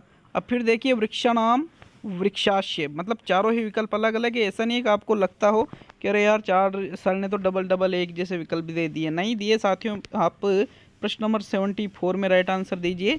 तो वृक्षात का बनता है वृक्षाणाम, क्या बनता है साथियों, वृक्षाणाम। कर्तनम का कर्तनम ही रहेगा, पदे पदे का पदे पदे ही रहेगा, वयम का वयम ही रहेगा, लेकिन पश्यन्ति का बन जाता है पश्चाम है, यहाँ पर पश्यन्ति नहीं रहेगा। चौथा विकल्प आपके 74 में सही है। नेक्स्ट प्रश्न नंबर 75। शुद्धता पदे कह प्रत्यय है, कत है, तल, ता और दता। तो साथियों दता और ता प्रत्यय संस्कृत में नहीं होते हैं, या तो कत है होगा या तल होगा। तो मित्रों जो शुद्धता शब्द है, शुद्धता देवता, यहाँ पर आप पढ़ा होगा ना आपने, तो साथियों इसमें तल प्रत्यय का प्रयोग हुआ है। तल प्रत्यांत युक्त शब्द संस्कृत में पुल्लिंग होते, सॉरी स्त्रीलिंग होते हैं साथियों। यहाँ आपका सेकंड विकल्प सही है 75 में। नेक्स्ट प्रश्न नंबर 76। शिक्षण विधिना समीकरणे शिक्षा स्तरस्य उन्नति करणे च सहायकम भवति पाठ्यपुस्तकम मूल्यांकनम गृह कार्यम अध्यापनम। तो मित्रों प्रश्न नंबर 76 में समझिए प्रश्न को और फिर आंसर दीजिए। तो आपके प्रश्न नंबर 76 में जो सही आंसर है वो रहेगा मूल्यांकनम। किस प्रकार से आपके मूल्यांकनम आंसर सही है, क्योंकि प्रश्न पूछ रहा है शिक्षण विधि ना समीकरण, शिक्षण विधियों का समीकरण करने के लिए शिक्षा स्तर से उन्नति करने, शिक्षा के स्तर को उन्नत और आगे बढ़ाने के लिए कौन सहायक है। तो साथियों मूल्यांकन सहायक है। सेकंड विकल्प आपका प्रश्न नंबर 76 में सही है। नेक्स्ट बढ़ेंगे साथियों प्रश्न नंबर 77 की ओर। तो अब देखेंगे आपके प्रश्न नंबर 77 77वें क्वेश्चन को। छात्राणाम गृह कार्यस्य मूल्यांकनम भवितुं शक्नोति बाह्य मूल्यांकनेन, साक्षात्कारेण, आंतरिक मूल्यांकनेन, संभाषणेन। तो मित्रों प्रश्न नंबर 77 में आपको सही आंसर देना है। देखिएगा प्रश्न नंबर 77 में प्रश्न पूछ रहा है छात्राणाम गृह कार्यस्य मूल्यांकनम भवितुम शक्नोति, मतलब छात्रों का जो गृह कार्य का हम मूल्यांकन करते हैं उससे किसका मूल्यांकन होता है, कौन सा मूल्यांकन होता है। तो भाषण का तो होगा नहीं, गृह कार्य से साक्षात्कार का भी नहीं, बाह्य मूल्यांकन नहीं होता है साथियों, बल्कि गृह कार्य से आंतरिक मूल्यांकन भवितुम शक्नोति। यहाँ थर्ड विकल्प 77 में सही है। तो चलिए नेक्स्ट प्रश्न नंबर 78 को देखेंगे। 78वां प्रश्न। संस्कृते मौखिक परीक्षया कस्य कौशलं मूल्यांकनं कर्तुं न शक्यते, श्रवणस्य, पठनस्य, भाषणस्य, लेखनस्य। तो साथियों प्रश्न संख्या 78 में सही आंसर देना है। यहाँ पर प्रश्न पूछ रहा है संस्कृते मौखिक परीक्षया, संस्कृत में मौखिक परीक्षा कस्य कौशलम, कौन से कौशल का मूल्यांकनम कर्तुं न शक्यते, मूल्यांकन नहीं कर पाती है। तो साथियों मौखिक परीक्षा कभी भी लेखनस्य मूल्यांकनम कर्तुं न शक्यते, चौथा विकल्प आपका सही है, अर्थात मौखिक परीक्षा कभी भी लेखन कौशल का मूल्यांकन नहीं कर पाएगी। भाषण श्रवण पठन का हो सकता है लेकिन लेखन का नहीं होगा। 78 में आपके फोर्थ विकल्प बिल्कुल सही है साथियों। नेक्स्ट आगे बढ़ेंगे प्रश्न नंबर 79 पर। तो आपके 79 क्वेश्चन है कि शिक्षण सिद्धांत है मानसिक विकास है तीव्र गति माधति, अभ्यासस्य सिद्धांत है स्वाभाविकता सिद्धांत है, बहुमुखी सिद्धांत है, अनुपातस्य क्रमस्य च सिद्धांत है। अर्थात एक बार नहीं बताऊंगा यहाँ पर, अर्थात बाद में बताएंगे। तो एक बार आप सही आंसर का चयन कर लीजिए। देखिए प्रश्न नंबर 79 में आपसे पूछा जा रहा है कि शिक्षण सिद्धांत है कौन सा शिक्षण सिद्धांत मानसिक विकास की तीव्र गति को बढ़ाता है। तो यहाँ पर अभ्यासस्य सिद्धांत मानसिक विकास की तीव्र गति को बढ़ाता है साथियों। प्रथम विकल्प सही रहेगा 79 में। नेक्स्ट प्रश्न नंबर 80। वर्णोच्चारण शिक्षणेन कस्य नियमित प्रशिक्षणं भवति, स्वरयंत्रस्य श्रवणेन्द्रियस्य घ्राणेन्द्रियस्य इंद्रियस्य। तो साथियों स्पर्शनेन्द्रियस्य लास्ट विकल्प है। तो एक बार आप देख लीजिए प्रश्न संख्या 80 में कौन सा आंसर सही होगा, फिर हम इसको व्याख्या सहित समझेंगे। देखिए वर्णोच्चारण एक सही आंसर मैं बता देता हूँ। नहीं, एक बार प्रश्न को समझते हैं। वर्णों का उच्चारण शिक्षण में जब हम बच्चों को वर्णों के उच्चारण का शिक्षण करवाते हैं, कस्य नियमित प्रशिक्षण भवति, किसको नियमित प्रशिक्षण देना चाहिए। तो साथियों देखो, घ्राण सूंघने की इंद्रियों को दोगे क्या, नहीं, स्पर्श इंद्रियों को नहीं दोगे। वर्णोच्चारण में श्रवण नहीं बल्कि स्वर यंत्र से, स्वर जो स्वर के यंत्र होते हैं, स्वर जहाँ से उच्चारित होते हैं उनको नियमित प्रशिक्षण देना होता है। 80वें क्वेश्चन में आपके प्रथम विकल्प सही है साथियों। नेक्स्ट प्रश्न नंबर 81 पे आते हैं। तो आपके 81वां क्वेश्चन, परिष्कारात्मकम शिक्षणम अस्ति उपचारात्मकम व्यापकम मौखिकम विकल्पात्मकम। तो साथियों अर्थात परिष्कारात्मक शिक्षण इनमें से कौन सा है। तो राइट आंसर 81 में बता दीजिए साथियों। प्रश्न नंबर 81 में भी आपके जो फर्स्ट विकल्प है साथियों उपचारात्मकम, वही आपका सही आंसर है 81वें क्वेश्चन में। नेक्स्ट प्रश्न नंबर 82 पे आते हैं। भाषा शिक्षणम महत्वपूर्ण विशेषता अस्ति व्याकरणस्य ज्ञानम व्यवहार ज्ञानम शुद्ध उच्चारणम विद्यार्थिना रुचि। तो यहाँ पर भाषा शिक्षण की महत्वपूर्ण विशेषता इनमें से कौन सी है मित्रों, प्रश्न संख्या 82 में सही आंसर बताइए। तो मित्रों भाषा शिक्षण की बात की जा रही है, व्याकरण शिक्षण की बात नहीं की जा रही है। भाषा शिक्षण की महत्वपूर्ण विशेषता शुद्ध उच्चारण को माना जाता है, क्योंकि अगर शुद्ध उच्चारण ही नहीं हुआ तो हम कुछ भी नहीं सिखा पाएंगे। इसलिए थर्ड विकल्प यहाँ पर आपकी फर्स्ट चॉइस है। नेक्स्ट प्रश्न नंबर 83 पे आते हैं। बिल्कुल यही आपका राइट आंसर रहेगा, इसमें भी कोई डाउट किसी को नहीं होना चाहिए। प्रश्न नंबर 83, संस्कृत शिक्षणे किम श्रव्य साधनम उपयोगी न वर्तते, आकाशवाणी मानचित्रम ग्रामोफोन टेप रिकॉर्डर। तो यहाँ पर देखिए संस्कृत शिक्षण में कौन सा श्रव्य साधन उपयोगी नहीं है। तो साथियों आकाशवाणी बिल्कुल उपयोगी है, ये एक श्रव्य साधन है। ग्रामोफोन एक श्रव्य साधन है, टेप रिकॉर्डर एक श्रव्य साधन है, लेकिन मानचित्रम ये श्रव्य साधनम न वर्तते इति दृश्य साधनम वर्तते। यहाँ सेकंड विकल्प आपका सही है 83 में। नेक्स्ट प्रश्न नंबर 84, साक्षात्कारे का परीक्षा आयोज्यते वस्तुनिष्ठ परीक्षा मौखिक परीक्षा निबंध रूप परीक्षा निदानात्मक परीक्षा। देखो प्रश्न नंबर 84 में आपको सही आंसर देना है साथियों। तो 84 में देखेंगे यहाँ पर साक्षात्कार जो परीक्षा आयोजित की जाती है वो किस रूप में की जाती है, मौखिक परीक्षा के रूप में आयोजित की जाती है। तो 84 में आपके सेकंड विकल्प सही है। नेक्स्ट आते हैं साथियों प्रश्न नंबर 85 पर। मस्तिष्क यंत्रस्य अपर नाम किम, दूरदर्शनम ध्वनि पंजिका भाषा पंजिका संगणकम। तो यहाँ पे मस्तिष्क यंत्र का और अन्य नाम क्या है साथियों, ये प्रश्न आपसे पूछा जा रहा है। तो मस्तिष्क यंत्र के नाम से दूरदर्शन को नहीं जाना जाता है, ध्वनि पंजिका को नहीं जाना जाता है, ना ही भाषा पंजिका को जाना जाता है, बल्कि संगणकम अर्थात कंप्यूटर को ही साथियों मस्तिष्क यंत्र के नाम से जाना जाता है। तो आपके चौथा विकल्प 85 में सही है। नेक्स्ट प्रश्न नंबर 86 पे आते हैं। भाषा या है कौशलानी संति त्रीणि चत्वारि दश एक है। भाषा के कौशल कितने हैं साथियों, 4। चत्वारि आपका दूसरा विकल्प सही है प्रश्न नंबर 86 में। तो चलिए नेक्स्ट आगे बढ़ेंगे प्रश्न नंबर 87 पर। पठन कौशलम कतिविधम, द्विविधम, त्रिविधम, एक विधम, सप्तविधम, अर्थात पठन कौशल की कितनी विधियां है साथियों, प्रश्न नंबर 87 में सही आंसर बताइए। तो मित्रों पठन कौशल की विधियों की बात करें तो यहाँ पर पठन कौशल की 2 विधियां मानी जाती है, द्विविधम सस्वर पठन और मौन पठन। यहाँ फर्स्ट विकल्प आपका सही है साथियों प्रश्न नंबर 87 में। देखो पठन कौशल की विधियों में एक जैसे एक तो सस्वर पठन और एक मौन पठन। सामूहिक पठन नहीं आता है साथियों, सामूहिक पठन तो देखो सामूहिक पठन सस्वर पठन के अंतर्गत ही आ जाता है, इसलिए यहाँ द्विविधम सही है आपका 87 में। नेक्स्ट प्रश्न नंबर 88, संस्थागत संप्रेषणस्य साधनः अस्ति, विचार गोष्ठी, सर्वे छात्र है, सर्वे शिक्षक है। तो संस्थागत संप्रेषण के साधन इनमें से कौन है साथियों, प्रश्न नंबर 88 में सही आंसर दीजिएगा। आपके 88 में संस्था में जो संप्रेषण का साधन है वो होता है विचार गोष्ठी, जिसमें सभी शिक्षक और छात्र मिलकर के किसी चीज़ पर तर्क वितर्क या विचार विमर्श करते हैं। तो प्रथम विकल्प 88 में सही है मित्रों।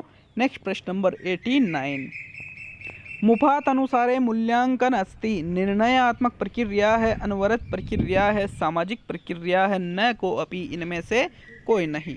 तो साथियों मुफात के अनुसार मूल्यांकन इनमें से क्या है, कौन सी प्रक्रिया है मूल्यांकन। यहाँ पे मुफात ने बताया कि एक अनवरत प्रक्रिया मतलब लगातार चलने वाली प्रक्रिया है। तो सेकंड विकल्प आपके 89 में सही है।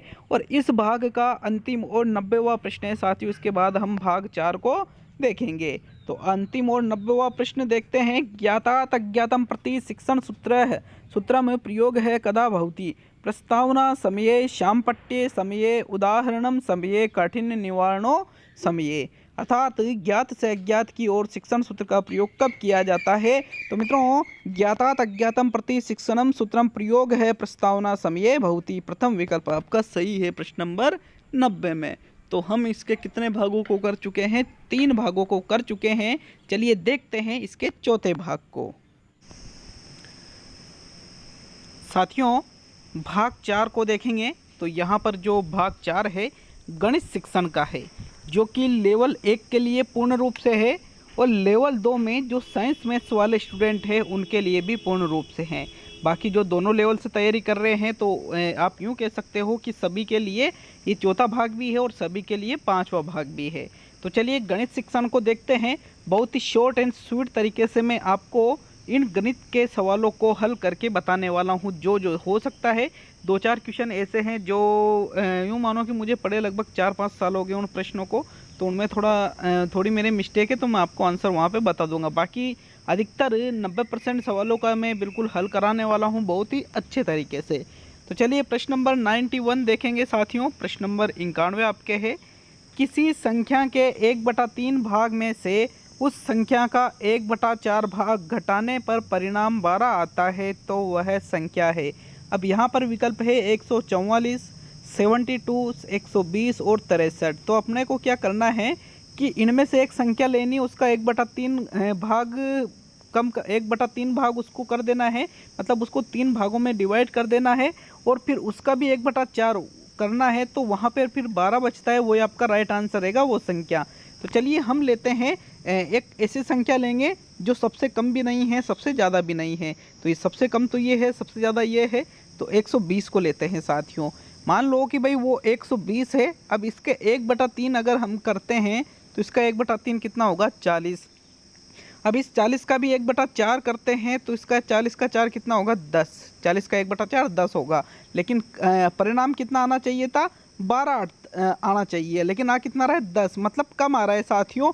तो कम आ रहा है तो हमें और बड़ी संख्या लेनी है। तो 120 से बड़ी संख्या कौन सी है, 144। डायरेक्टली आपका आंसर यहाँ पर आपको मिल जाएगा। अगर मान लो 12 से ज़्यादा आता तो फिर 120 से छोटी संख्या लेना पड़ता, फिर हम 72 आपका राइट आंसर या 63 रहता। लेकिन यहाँ पर संख्या ही कम है तो फिर बड़ी संख्या लेंगे, तो बड़ी तो एक ही है। तो साफ तौर पे इसका प्रथम विकल्प सही है 91 क्वेश्चन में। प्रश्न नंबर 92 है साथियों, 2, 3, 4, 5 तथा 6 में से प्रत्येक से विभक्त होने वाली छोटी से छोटी संख्या जो पूर्ण वर्ग है कौन सी होगी, 500, 800, 900, 700। तो पूर्ण वर्ग पहले चीज तो कि इनमें से पूर्ण वर्ग संख्या कौन सी है। क्या 700 किसी का वर्ग है क्या, नहीं है। क्या 800 किसी का वर्ग है साथियों? 500 किसी का वर्ग है? नहीं है। वर्ग है यहाँ पर 900 जो कि 30 का वर्ग है साथियों।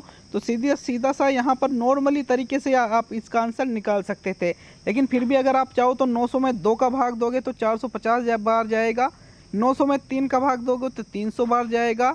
900 में यदि 4 का भाग आप 900 में देते हो, 4 दूनी 8, यहाँ पर 1 बचा, 4 दूनी 8, वापस आपके 2 बचे, 0 4 5 20, 225 जाएगा साथियों।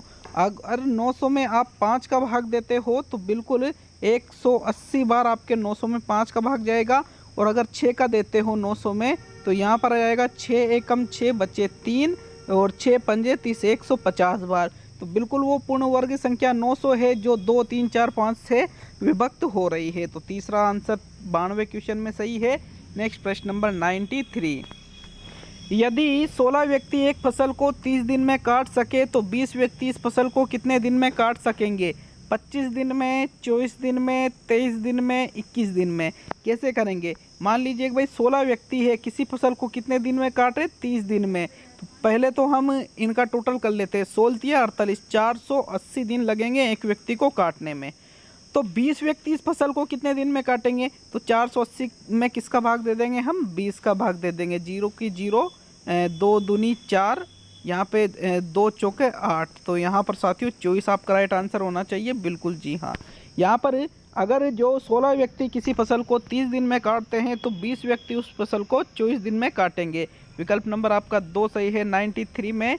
नेक्स्ट प्रश्न नंबर 94 पे आते हैं। किसी वस्तु को 10% हानि पर बेचने से 135 रुपये मिलते हैं तो वस्तु का क्रय मूल्य क्या होगा? 125 रुपये, 150 रुपये, 160 रुपये और 180 रुपये। तो कोई भी वस्तु है अगर 10% हानि पर बेच रहे हो और 135 मिल रहे हैं तो सीधी बात क्या है, मतलब आपने वो चीज़ ज़्यादा में खरीदी 135 से। तो 135 से ज़्यादा कितने विकल्प है? 50, 60, 80। तो 25 तो हट ही गया। अब यहाँ पर 10% आने का मतलब ये हुआ कि 135 में भी 10% हानि हो रही। तो बिल्कुल यहाँ तो साफ पता ही चल रहा है साथियों, वस्तु 150 की थी।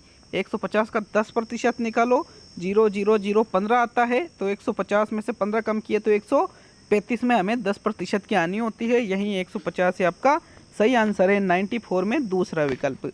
नेक्स्ट प्रश्न नंबर 95 देखेंगे। किसी वर्ग की प्रत्येक भुजा यदि 10% बढ़ा दी जाए तो उसके क्षेत्रफल में कितने प्रतिशत की वृद्धि होगी? 1%, 11%, 21%, 20%। मैं मेरे तरीके से करके बताता हूँ। मान लो कि कोई वर्ग है जिसकी 100 लंबाई 100 चौड़ाई। भाई वर्ग की तो चारों ही भुजा बराबर होती है। तो 100 × 100 करेंगे तो 0 1 2 3 4 5, 10,000। अब यहाँ पर मान लीजिए कि उसका क्षेत्रफल है 10,000 वर्ग फुट। यदि हम उसकी प्रत्येक भुजा को 10% बढ़ाएंगे तो ये 110 हो जाएगी, तो ये भी 110 हो जाएगी। तो 110 × 110 करके देख लीजिए। 0 0, 11 एकम 11 का 1 हासिल 1, 11 एकम 11, 11 1 12, मतलब 2100। यहाँ पर 21% राइट आंसर आएगा साथियों। 2100 वर्ग फुट बढ़ रहा है। 2100 वर्ग फुट 10,000 का कितना होता है? 21%। बिल्कुल यहाँ थर्ड विकल्प आपका 95 में सही है। नेक्स्ट बढ़ेंगे प्रश्न नंबर 96 पर। तो आपके 96वां क्वेश्चन है 6 4 7 1 3 5 में 7 तथा 3 के स्थानीय मानों का अंतर होगा 5067, 4035, 3060 और 6970। तो चलिए दोनों का स्थानीय मान निकाल लेते हैं। 7 का स्थानीय मान कितना है? 1 2 3, 3 जीरो लगा देंगे 7 के बाद में 7000। 3 का स्थानीय मान कितना है? 30। तो 30। तो ठीक है, स्थानीय मान का सभी को पता ही होगा कि जो भी संख्या होती है उसके बाद में जितनी संख्या बचती है उतनी जीरो लगा देते हैं। तो जीरो 7000 में से 3 कम किए तो कितने हुए? 6970। आपका चौथा विकल्प प्रश्न नंबर 96 में बिल्कुल सही है साथियों। नेक्स्ट आते हैं प्रश्न नंबर 97 पर। तो आपके 97 है किसी आयत की लंबाई 40% बढ़ाई जाती है और चौड़ाई 30% कम कर दी जाती है तो आयत के क्षेत्रफल में निम्नलिखित परिवर्तन होगा। 2% कम, 2% अधिक, 10% अधिक और 10% कम। तो देखो 40% यदि आप लंबाई बढ़ाते हो, मान लीजिए फिर दोनों ही आपको 100 माननी पड़ेगी।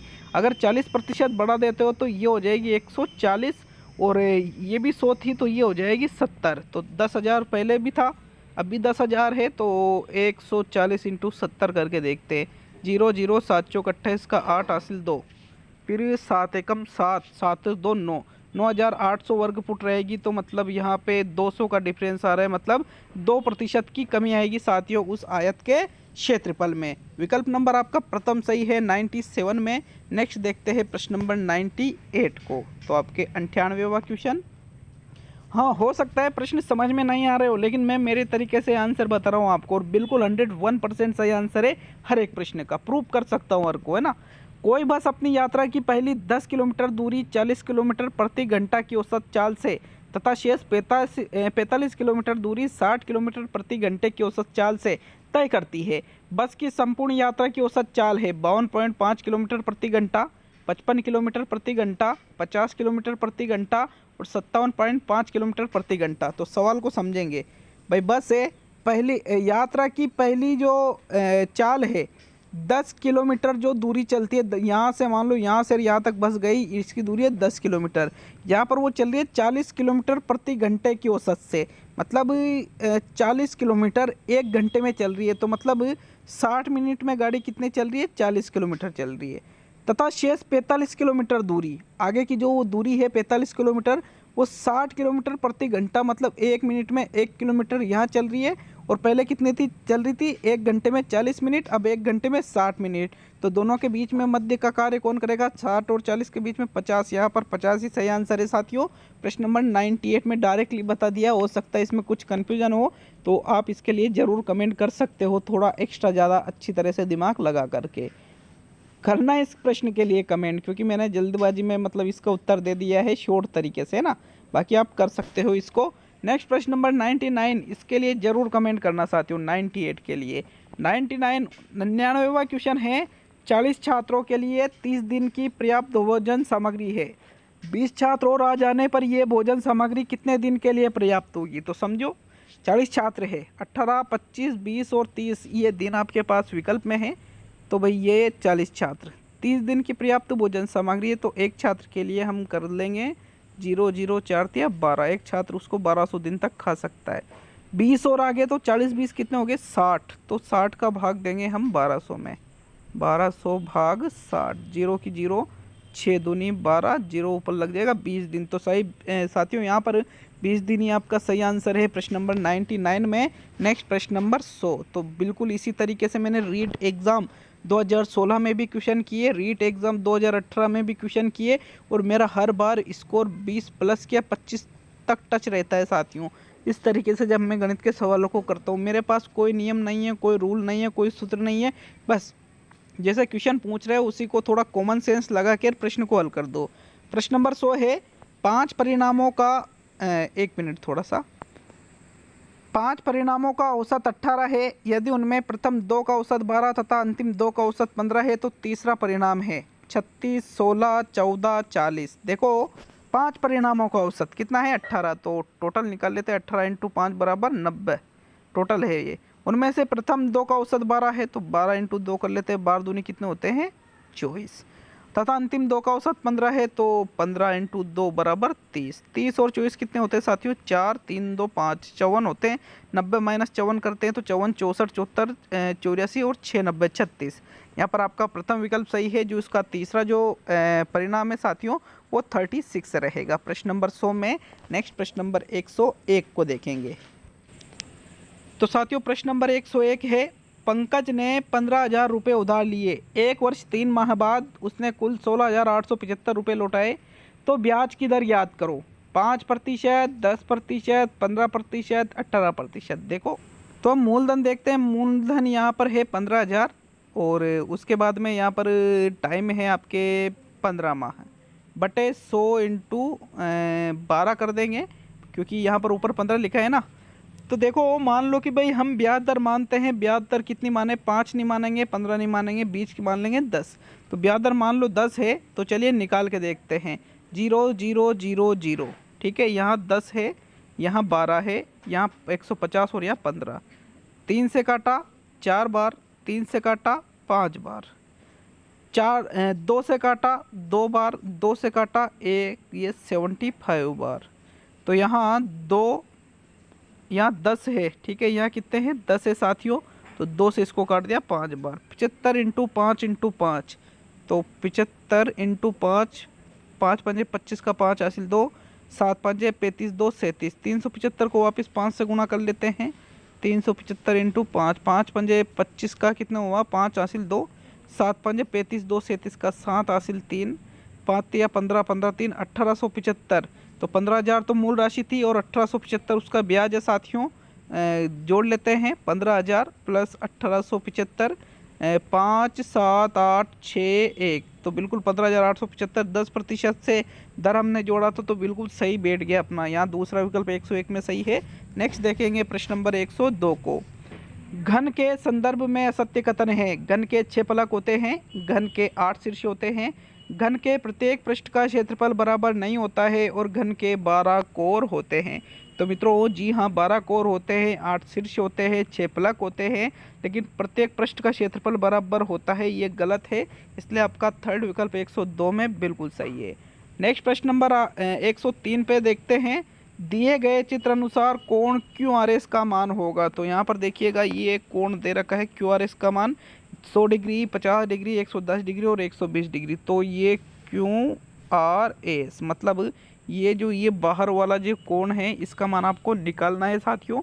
ये थोड़ा यूँ मानो ये चीज़ें है ना, मैं इतना ज़्यादा मतलब बेसिक चीज़ें नहीं होती है ये, इनके लिए आपको कुछ चीज़ें याद होना ज़रूरी है। तो मैं आपको राइट आंसर इसका बताता हूँ, 110 इसका डिग्री बिल्कुल सही आंसर है साथियों। नेक्स्ट प्रश्न नंबर 104 पे आते हैं। तो 104 क्वेश्चन, बाकी आप इसको निकाल के देख सकते हो, बट इसमें तीसरा ही विकल्प रहेगा। 104 प्रश्न नंबर 104 है।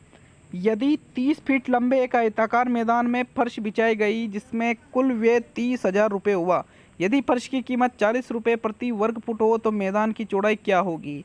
25 फुट, 30 फुट, 40 फुट और 35 फुट। देखो 30 फीट लंबा आयताकार मैदान है, ये 30 फीट, ठीक है, 30 फीट लंबा है और इस मैदान में कुल व्यय 30,000 रुपये का हुआ और फर्श की कीमत 40 रुपये प्रति वर्ग फुट है। तो भैया 30,000 में 40 का भाग दे देते हैं, 30,000 में 40 का, तो 0 से 0, 7 चौके 28 का 2 बचा, 4 पंजे 20, फिर 0।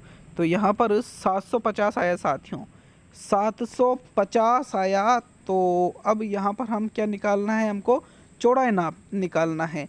तो मतलब 750 वर्ग फुट अगर इसकी चौड़ाई है, मतलब इसका क्षेत्रफल है 750, तो 30 तो यही है और 30 इंटू कितने से गुणा करेंगे कि 750 आ जाए, 30 इंटू 30 900 हो जाएगा, तो 30 इंटू 25, बिल्कुल 25 उसकी साथियों क्या है, चौड़ाई है। प्रथम विकल्प आपका सही है प्रश्न नंबर 104 में। नेक्स्ट प्रश्न नंबर, क्योंकि 30 इंटू 25 कर दो, 30 इंटू 25 बराबर कितना आएगा, 25 तिया 75, 750 वर्ग फुट आ रहा है ना, बिल्कुल जी हाँ, प्रथम विकल्प आपका 104 में सही है। नेक्स्ट प्रश्न नंबर 105।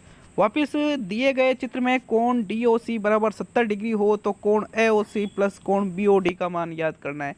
देखो यहाँ पर ये जो विकल्प है, किस किस का मान आपको ज्ञात करना है साथियों, AOC और BOD।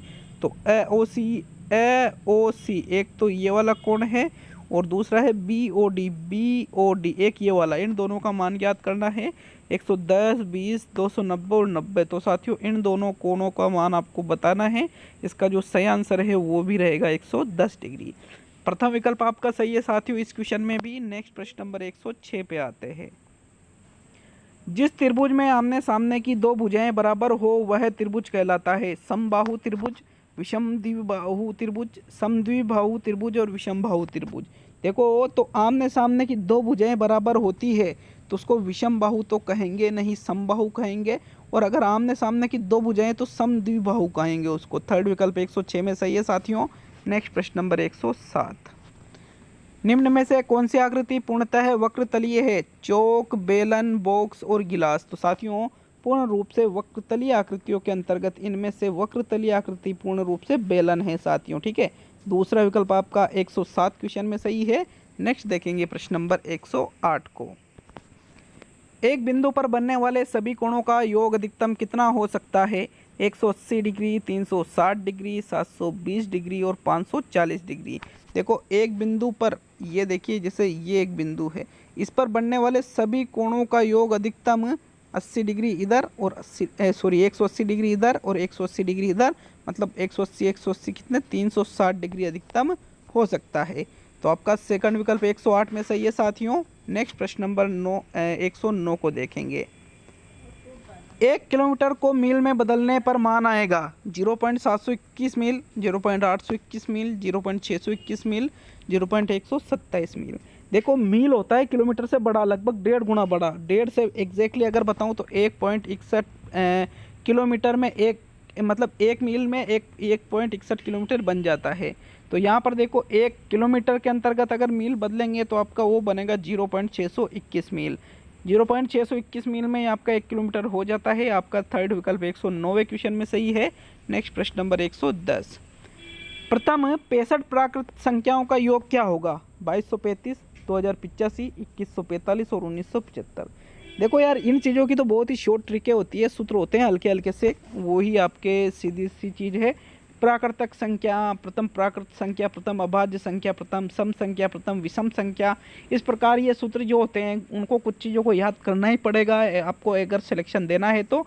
मैं राइट आंसर बता देता हूँ। ऐसा तो नहीं है कि 1 2 3 4 5 इनको जोड़ा, फिर 6 फिर 7 जोड़ा, फिर 8 जोड़ा, ऐसा तो नहीं करोगे ना 65 तक, फिर तो बहुत टाइम लग जाएगा। इतना टाइम थोड़ी होता है। तो यहाँ 2145 सही है। हाँ, मेरे लिए तो बच जाता था इतना टाइम। मैं क्या करता था, जब मुझे सूत्र नहीं होते थे तो फिर मैं ना लंबी प्रोसेसिंग करने, उस सवाल में 20 मिनट भी खपा देता था। कैसे? जब मैं 149 क्वेश्चन कर चुका हूँ, मेरे पास अगर 1 घंटा बच रहा है तो एक सवाल में 60 मिनट खपा दूँ तो भी कोई दिक्कत नहीं है मेरे। लेकिन वहाँ पे आपके पास टाइम बचना चाहिए, ठीक है, तभी उन चीज़ों को आपको कर सकते हो आप। यहाँ पे थर्ड विकल्प है। नेक्स्ट प्रश्न नंबर 111 पे आते हैं साथियों। गणित को विज्ञान का द्वार एवं कुंजी किसने कहा? रोजर बेकन, होगबेन, कांट महोदय और यंग महोदय। तो देखो, गणित को विज्ञान का द्वार एवं कुंजी रोजर बेकन के द्वारा कहा गया था, जबकि होगबेन ने कहा था गणित सभ्यता एवं संस्कृति का दर्पण है। तो प्रथम विकल्प आपके 111 में सही है साथियों। नेक्स्ट प्रश्न नंबर 112। गणित शिक्षण में ज्ञानात्मक क्षेत्र का अत्युन्नत लक्ष्य क्या है? चरित्र का निर्माण करना, स्वाभाविकरण, संश्लेषण और मूल्यांकन। तो देखो, ज्ञानात्मक क्षेत्र का अत्युन्नत का मतलब हुआ सबसे हाईएस्ट लेवल पे। तो ज्ञानात्मक क्षेत्र में सबसे हाईएस्ट होता है मूल्यांकन। क्या होता है साथियों? मूल्यांकन, जबकि ज्ञान सबसे न्यूनतम इसमें होता है। चौथा विकल्प 112 में सही है। नेक्स्ट प्रश्न नंबर 113। विद्यार्थियों में रुचियों, संवेगों तथा मनोवृत्तियों का विकास गणित शिक्षण के किस पक्ष से संबंधित है? ज्ञानात्मक पक्ष, भावात्मक पक्ष, क्रियात्मक पक्ष और इनमें से कोई नहीं। तो देखो, जो छात्रों की जो रुचियां हैं, संवेग है, मनोवृत्तियां हैं, इनका विकास गणित शिक्षण के ज्ञान और क्रिया में नहीं आएगा, बल्कि भावात्मक पक्ष के अंतर्गत आ जाएगा। क्योंकि रुचियों का संबंध भाव से होता है, संवेग और मनोवृत्तियों का संबंध भी कहीं ना कहीं भाव से ही जुड़ा होता है। इसलिए आपका सेकंड विकल्प 113 में सही है। नेक्स्ट प्रश्न नंबर 114। इनमें से कौन सी विशेषता गणित को एक वैश्विक विषय बनाती है? गणित की भाषा जटिल है, गणित की भाषा संश्लिष्ट है, गणित की भाषा में एक रूपता है और इनमें से सभी। देखो, आप वैश्विक विषय गणित को जो बनाया जा रहा है तो जटिल या संश्लिष्ट है इसलिए नहीं, बल्कि इसकी भाषा में एक रूपता, मतलब सभी जगह ये इसके एक ही रूप होते हैं साथियों। थर्ड विकल्प आपके प्रश्न नंबर 114 में बिल्कुल सही है। नेक्स्ट आता है प्रश्न नंबर 115। जिन प्रश्नों में वैकल्पिक उत्तर के संकेत दिए हो वे प्रश्न कहलाते हैं? लघुत्तरात्मक प्रश्न, अति लघुत्तरात्मक प्रश्न, निबंधात्मक प्रश्न और वस्तुनिष्ठ प्रश्न। तो जिन प्रश्नों में वैकल्पिक उत्तर होते हैं, मतलब एक से अधिक विकल्प वाले उत्तर होते हैं, जैसे मान लीजिए ये प्रश्न है तो ये कैसा प्रश्न है? एक से ज़्यादा उत्तर एक नहीं है, इसमें विकल्प एक नहीं है, तो इस ऐसे प्रश्नों को वस्तुनिष्ठ प्रश्न कहा जाता है। आपका चौथा विकल्प सही है 115वें क्वेश्चन में। नेक्स्ट प्रश्न नंबर 116।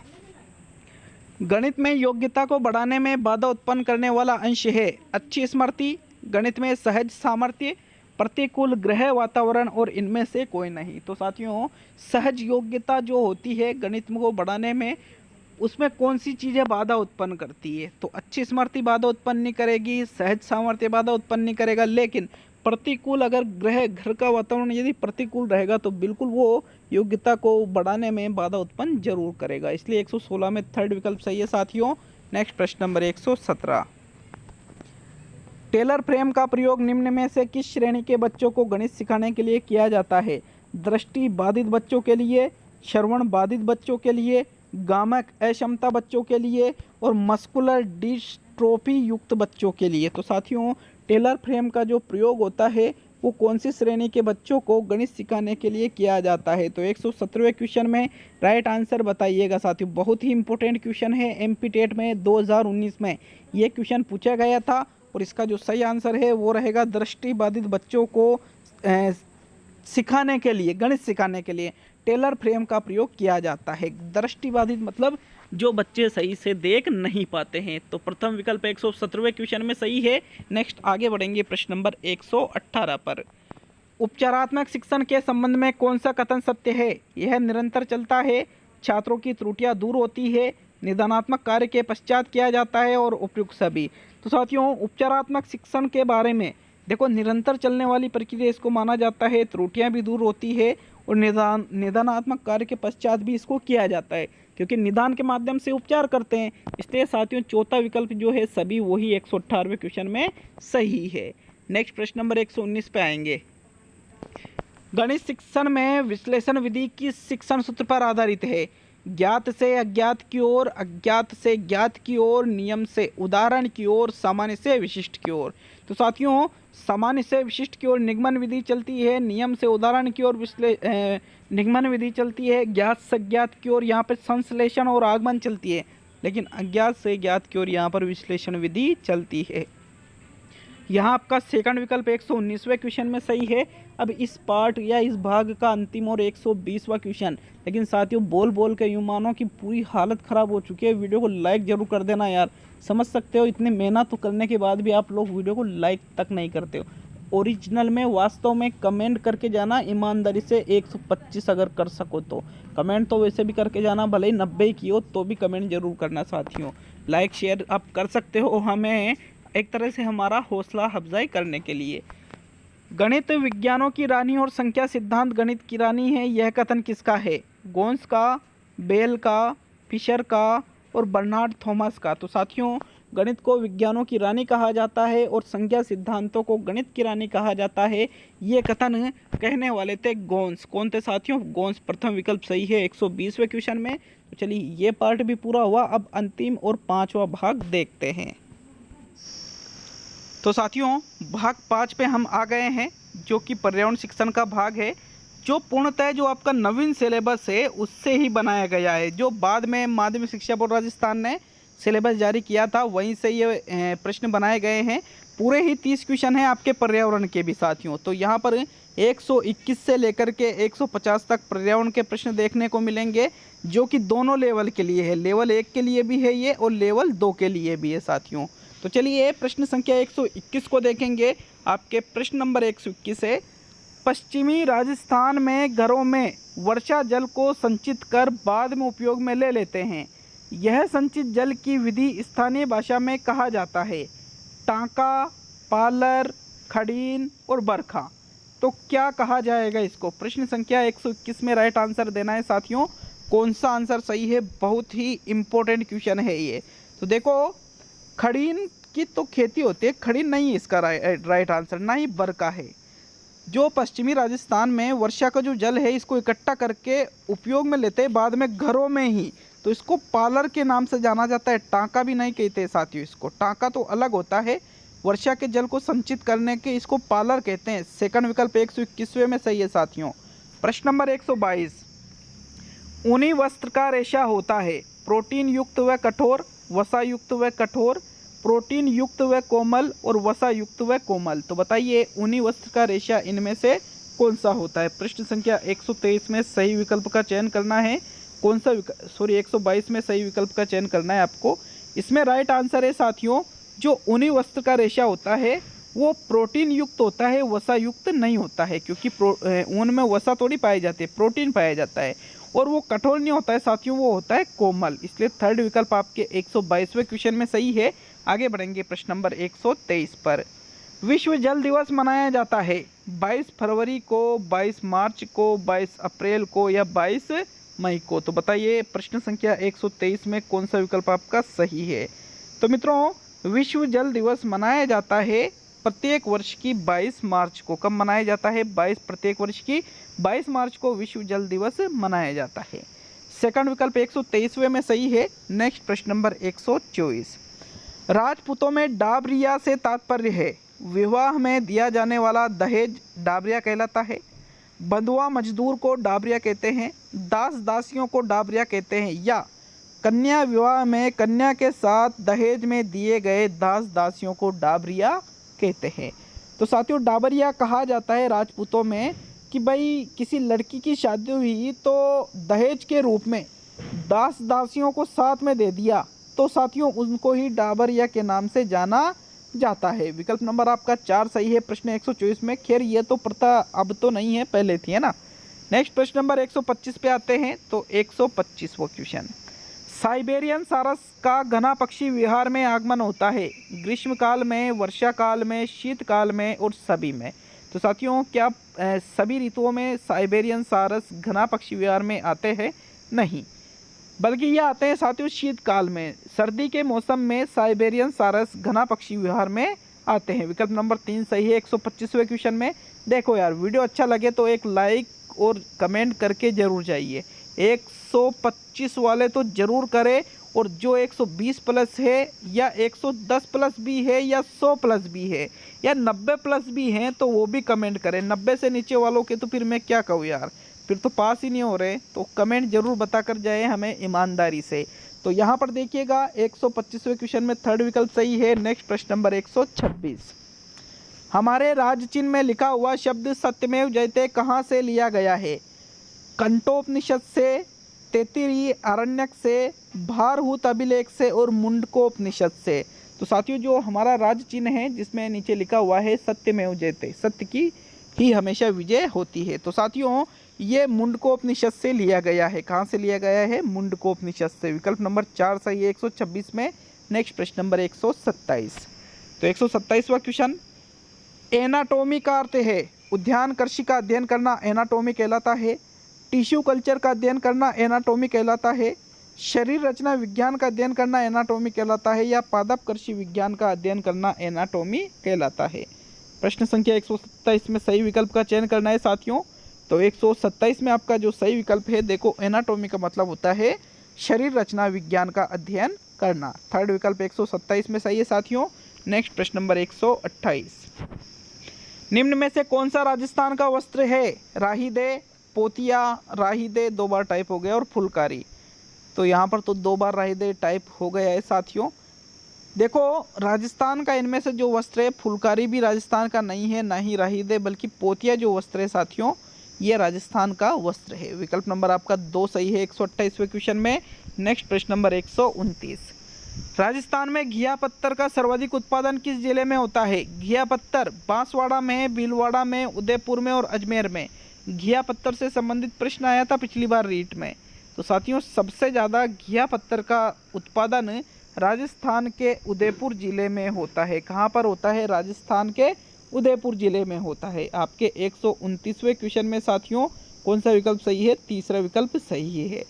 नेक्स्ट प्रश्न नंबर 130 पे आते हैं। तो 130वां क्वेश्चन, वुलर झील कहाँ पर स्थित है? असम में, जम्मू व कश्मीर में, बिहार में और तेलंगाना में। तो साथियों वुलर झील एक नाम है झील का, ठीक है। ये झील भारत के अंतर्गत जम्मू व कश्मीर में स्थित है। सेकंड विकल्प 130वें क्वेश्चन में सही है साथियों। नेक्स्ट प्रश्न नंबर 131 की ओर बढ़ते हैं। राजस्थान का राज्य पशु ऊंट सर्वाधिक किस जिले में पाए जाते हैं? राजस्थान का जो राज्य पशु है ऊंट सर्वाधिक किस जिले में पाए जाते हैं? वर्तमान में तो है, ठीक है, जैसलमेर, बाड़मेर, बीकानेर और प्रतापगढ़। साथियों देखो जो राजस्थान का राज्य पशु घोषित किया जा चुका है ऊंट, ये राजस्थान में सर्वाधिक जैसलमेर जिले में पाए जाते हैं ऊंट। कहाँ पर पाए जाते हैं राजस्थान में सर्वाधिक? जैसलमेर जिले में। एक जो विकल्प है 131वें क्वेश्चन में वही सही आंसर है। देखो रेगिस्तान में सर्वाधिक ऊंट होते हैं साथियों। इनके जो गद्दीदार पैर आप सभी ने पढ़ रखे होंगे, जानकारी होगी, और लंबे समय तक प्यास नहीं लगना, ये 2 प्रमुख विशेषता है रेगिस्तान में जो इनको उसके अनुकूल बनाती है। प्रश्न नंबर 132 है, खासी पर्वतमाला किस राज्य में स्थित है? मध्य प्रदेश, मेघालय, उत्तर प्रदेश और राजस्थान। तो राजस्थान में आपने जीके कई बार पढ़ी होगी, लेकिन खासी पर्वतमाला का तो नाम आपने नहीं पढ़ा होगा। तो राजस्थान में तो है ही नहीं साथियों ये। देखो खासी पर्वतमाला भारत में है, मेघालय में स्थित। कहाँ पर? मेघालय राज्य में खासी पर्वत श्रृंखला स्थित है? सेकंड विकल्प 132वें क्वेश्चन में सही है। नेक्स्ट प्रश्न नंबर 133। साथियों 133वां क्वेश्चन है, राष्ट्रीय बाल श्रम उन्मूलन प्राधिकरण की स्थापना किसके नेतृत्व में की गई?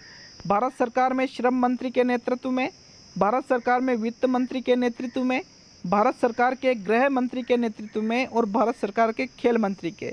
तो भाई बाल श्रम उन्मूलन प्राधिकरण कोई खेल मंत्री थोड़ी करेगा साथियों, ये गलत है।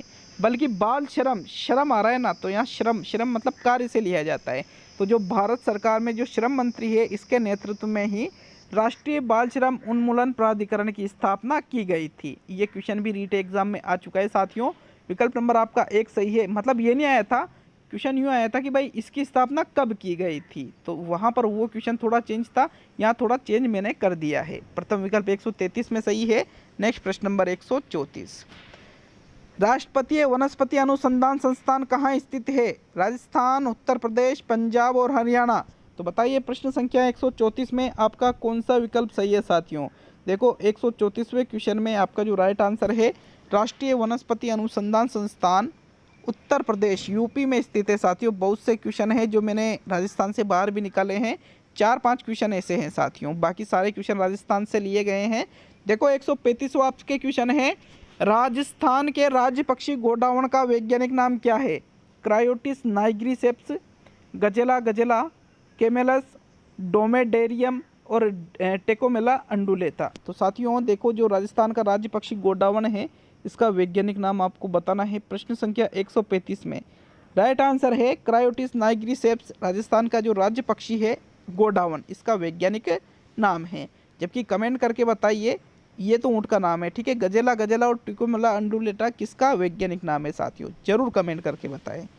प्रश्न नंबर 136 को देखेंगे, HIV का पता लगाने के लिए कौन सा टेस्ट किया जाता है? Widal test, ESR test, ELISA test और उपयुक्त सभी। तो साथियों कोई व्यक्ति HIV से ग्रसित है या नहीं है, इसका पता लगाने के लिए विडाल टेस्ट करते हैं। कौन सा टेस्ट करते हैं?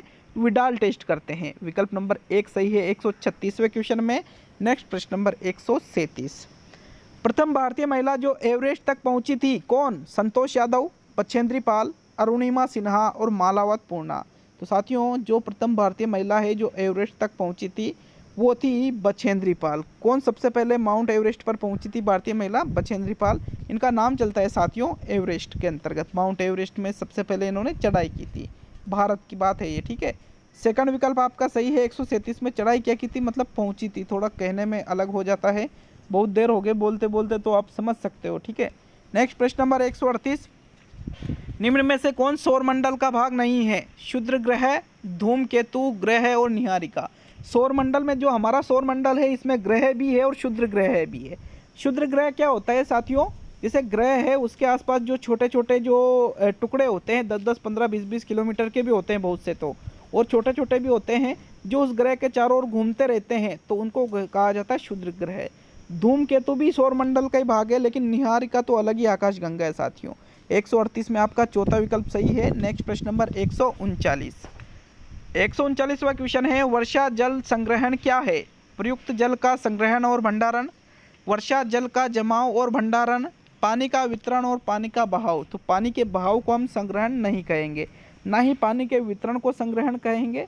प्रयुक्त जल नहीं, बल्कि साथियों जो वर्षा का जल है उसका जमाव करना और उसका भंडारण करना वर्षा जल संग्रहण कहलाता है। सेकंड विकल्प 139वें क्वेश्चन में सही है। नेक्स्ट प्रश्न नंबर 140। राजस्थान का एकमात्र अभ्यारण्य जहां उड़न गिलहरी पाई जाती है, रामगढ़ विषधारी अभ्यारण्य, नाहरगढ़ अभ्यारण्य, सीता माता अभ्यारण्य और वन विहार अभ्यारण्य। तो ये क्वेश्चन तो सभी को पता होगा क्योंकि बहुत ही कॉमन और बहुत ही ईजी क्वेश्चन है ये, क्योंकि सभी को पता है कि भाई उड़न गिलहरी कहाँ पाई जाती है? सीता माता अभ्यारण्य में पाई जाती है। लेकिन कमेंट करके बताइए सीता माता अभ्यारण्य राजस्थान के कौन से जिले में स्थित है साथियों। प्रश्न नंबर 141 पे बढ़ते हैं। यहाँ तीसरा विकल्प है। 141वां क्वेश्चन है, प्राथमिक स्तर पर पर्यावरण अध्ययन विषय में रुचि उत्पन्न करने का सबसे कम प्रभावी तरीका है? आगमन द्वारा, खेल द्वारा, रटने द्वारा और उपयुक्त सभी। तो मित्रों बच्चों को यदि आप प्राथमिक स्तर पर पर्यावरण अध्ययन विषय में रुचि उत्पन्न कराना चाहते हो तो खेल द्वारा भी करा सकते हो, आगमन द्वारा भी करा सकते हो, लेकिन रटने के द्वारा रुचि सबसे कम प्रभावी होती है, ठीक है। इसलिए आपका थर्ड विकल्प क्या है? ये रुचि उत्पन्न करने का सबसे कम प्रभावी तरीका होगा। थर्ड विकल्प 141वें में सही है। नेक्स्ट प्रश्न नंबर 142, प्रभावकारी दशाओं का वह संपूर्ण योग जिसमें जीवधारी निवास करते हैं पर्यावरण कहलाता है, यह कथन किसका है? एनास्टेसी का, एजी टेंसले का, फिटिंग का और डगलस व होलैंड का। तो बहुत ही इंपॉर्टेंट कथन है साथियों। एक कथन आपसे हर बार पूछा जा रहा है पर्यावरण में भी, तो जो महत्वपूर्ण प्रश्न है पर्यावरण से संबंधित, उन कथनों को जरूर याद करें, क्योंकि उन कथनों के प्रश्न सभी के गलत होते हैं। एक क्वेश्चन भी बहुत होता है जो सभी के गलत हो और आपके सही हो साथियों, क्योंकि मेरिट इन्हीं प्रश्नों से बनती है। 142वां जो क्वेश्चन है उसमें आपका राइट आंसर है, देखो जो प्रभावकारी दशाएं हैं उसका संपूर्ण योग जिसमें जीवधारी निवास करते हैं पर्यावरण कहलाता है, ये कथन एजी टेंसले के द्वारा कहा गया है। सेकंड विकल्प 142वें में सही है। नेक्स्ट प्रश्न नंबर 143, बड़ार क्या है? पुत्र जन्मोत्सव पर दिया जाने वाला प्रतिभोज, मृत्यु भोज, विवाह के अवसर पर दिया जाने वाला सामूहिक प्रतिभोज और इनमें से कोई नहीं। तो साथियों बड़ार इनमें से किसका अर्थ निकलता है? बड़ार का। तो प्रश्न संख्या 143 में जो राइट आंसर है, देखो विवाह के अवसर पर जो सामूहिक प्रतिभोज दिया जाता है उसको ही बड़ार कहते हैं। थर्ड विकल्प आपके सही है 143 में। नेक्स्ट प्रश्न नंबर 144 की ओर बढ़ते हैं साथियों। तो प्रश्न संख्या 144, लाल पत्थरों से निर्मित मेहरानगढ़ दुर्ग किस पहाड़ी पर अवस्थित है? नाकोड़ा की पहाड़ी, चिड़िया टूक पहाड़ी, नाग पहाड़ी और सूपा पर्वत। तो मेहरानगढ़ दुर्ग जो कि राजस्थान के जोधपुर जिले में स्थित है, ये चिड़िया टूक पहाड़ी पर स्थित है। कौन सी पहाड़ी पर स्थित है साथियों? ये चिड़िया टूक पहाड़ी पर। विकल्प नंबर 2 सही है 144वें में। नेक्स्ट प्रश्न नंबर 145, मानव में रुधिर बैंक का कार्य कौन करता है? तिल्ली, फेफड़ा, हृदय और यकृत। तो भैया हृदय रुधिर बैंक का कार्य नहीं करता। बैंक मतलब रुधिर कहाँ बनता है? तो साथियों फेफड़ों में भी नहीं, यकृत में नहीं, बल्कि तिल्ली में बनता है, इसलिए यहाँ पर तिल्ली को रुधिर बैंक का कहा जाता है। ठीक है, रुधिर बैंक का कार्य तिल्ली के द्वारा किया जाता है। विकल्प नंबर 1 सही है 145वें प्रश्न में। प्रश्न नंबर 146 है, पृथ्वी को नीला ग्रह कहते हैं क्योंकि पृथ्वी पर आकाश नीला है, पृथ्वी पर पानी नीला दिखाई देता है, पृथ्वी के धरातल पर जल की प्रचुर आपूर्ति है और उपरोक्त सभी। तो साथियों पृथ्वी को नीला ग्रह क्यों कहते हैं? देखो पृथ्वी पर आकाश नीला है, क्या इसलिए नीला ग्रह कहते हैं? नहीं। पृथ्वी पर पानी नीला दिखाई देता है, ये भी गलत। नीला ग्रह पृथ्वी को इसलिए कहा जाता है क्योंकि पृथ्वी के धरातल पर जल की प्रचुर आपूर्ति है, यहाँ काफ़ी ज़्यादा मात्रा में पानी है, इसलिए इसको नीला ग्रह कहते हैं मित्रों। विकल्प नंबर 3 सही है 146वें क्वेश्चन में।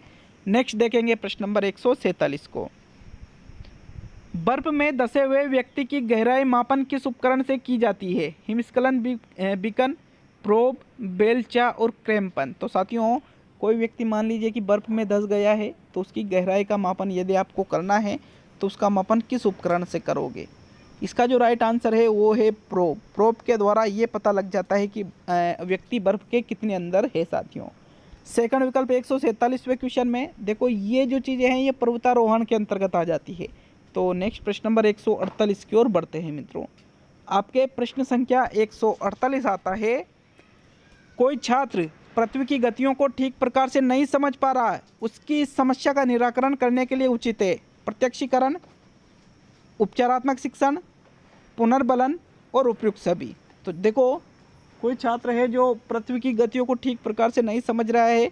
अब आपको पता है कि भाई छात्र में ये कमी है, तो फिर हम वहाँ पर उनका करेंगे उपचारात्मक शिक्षण। क्या करेंगे? हम उपचारात्मक शिक्षण करेंगे, क्योंकि निदान करने की जरूरत ही नहीं, क्योंकि हमको पता है साथियों। इसलिए आपका सेकंड विकल्प सही है प्रश्न 148 में।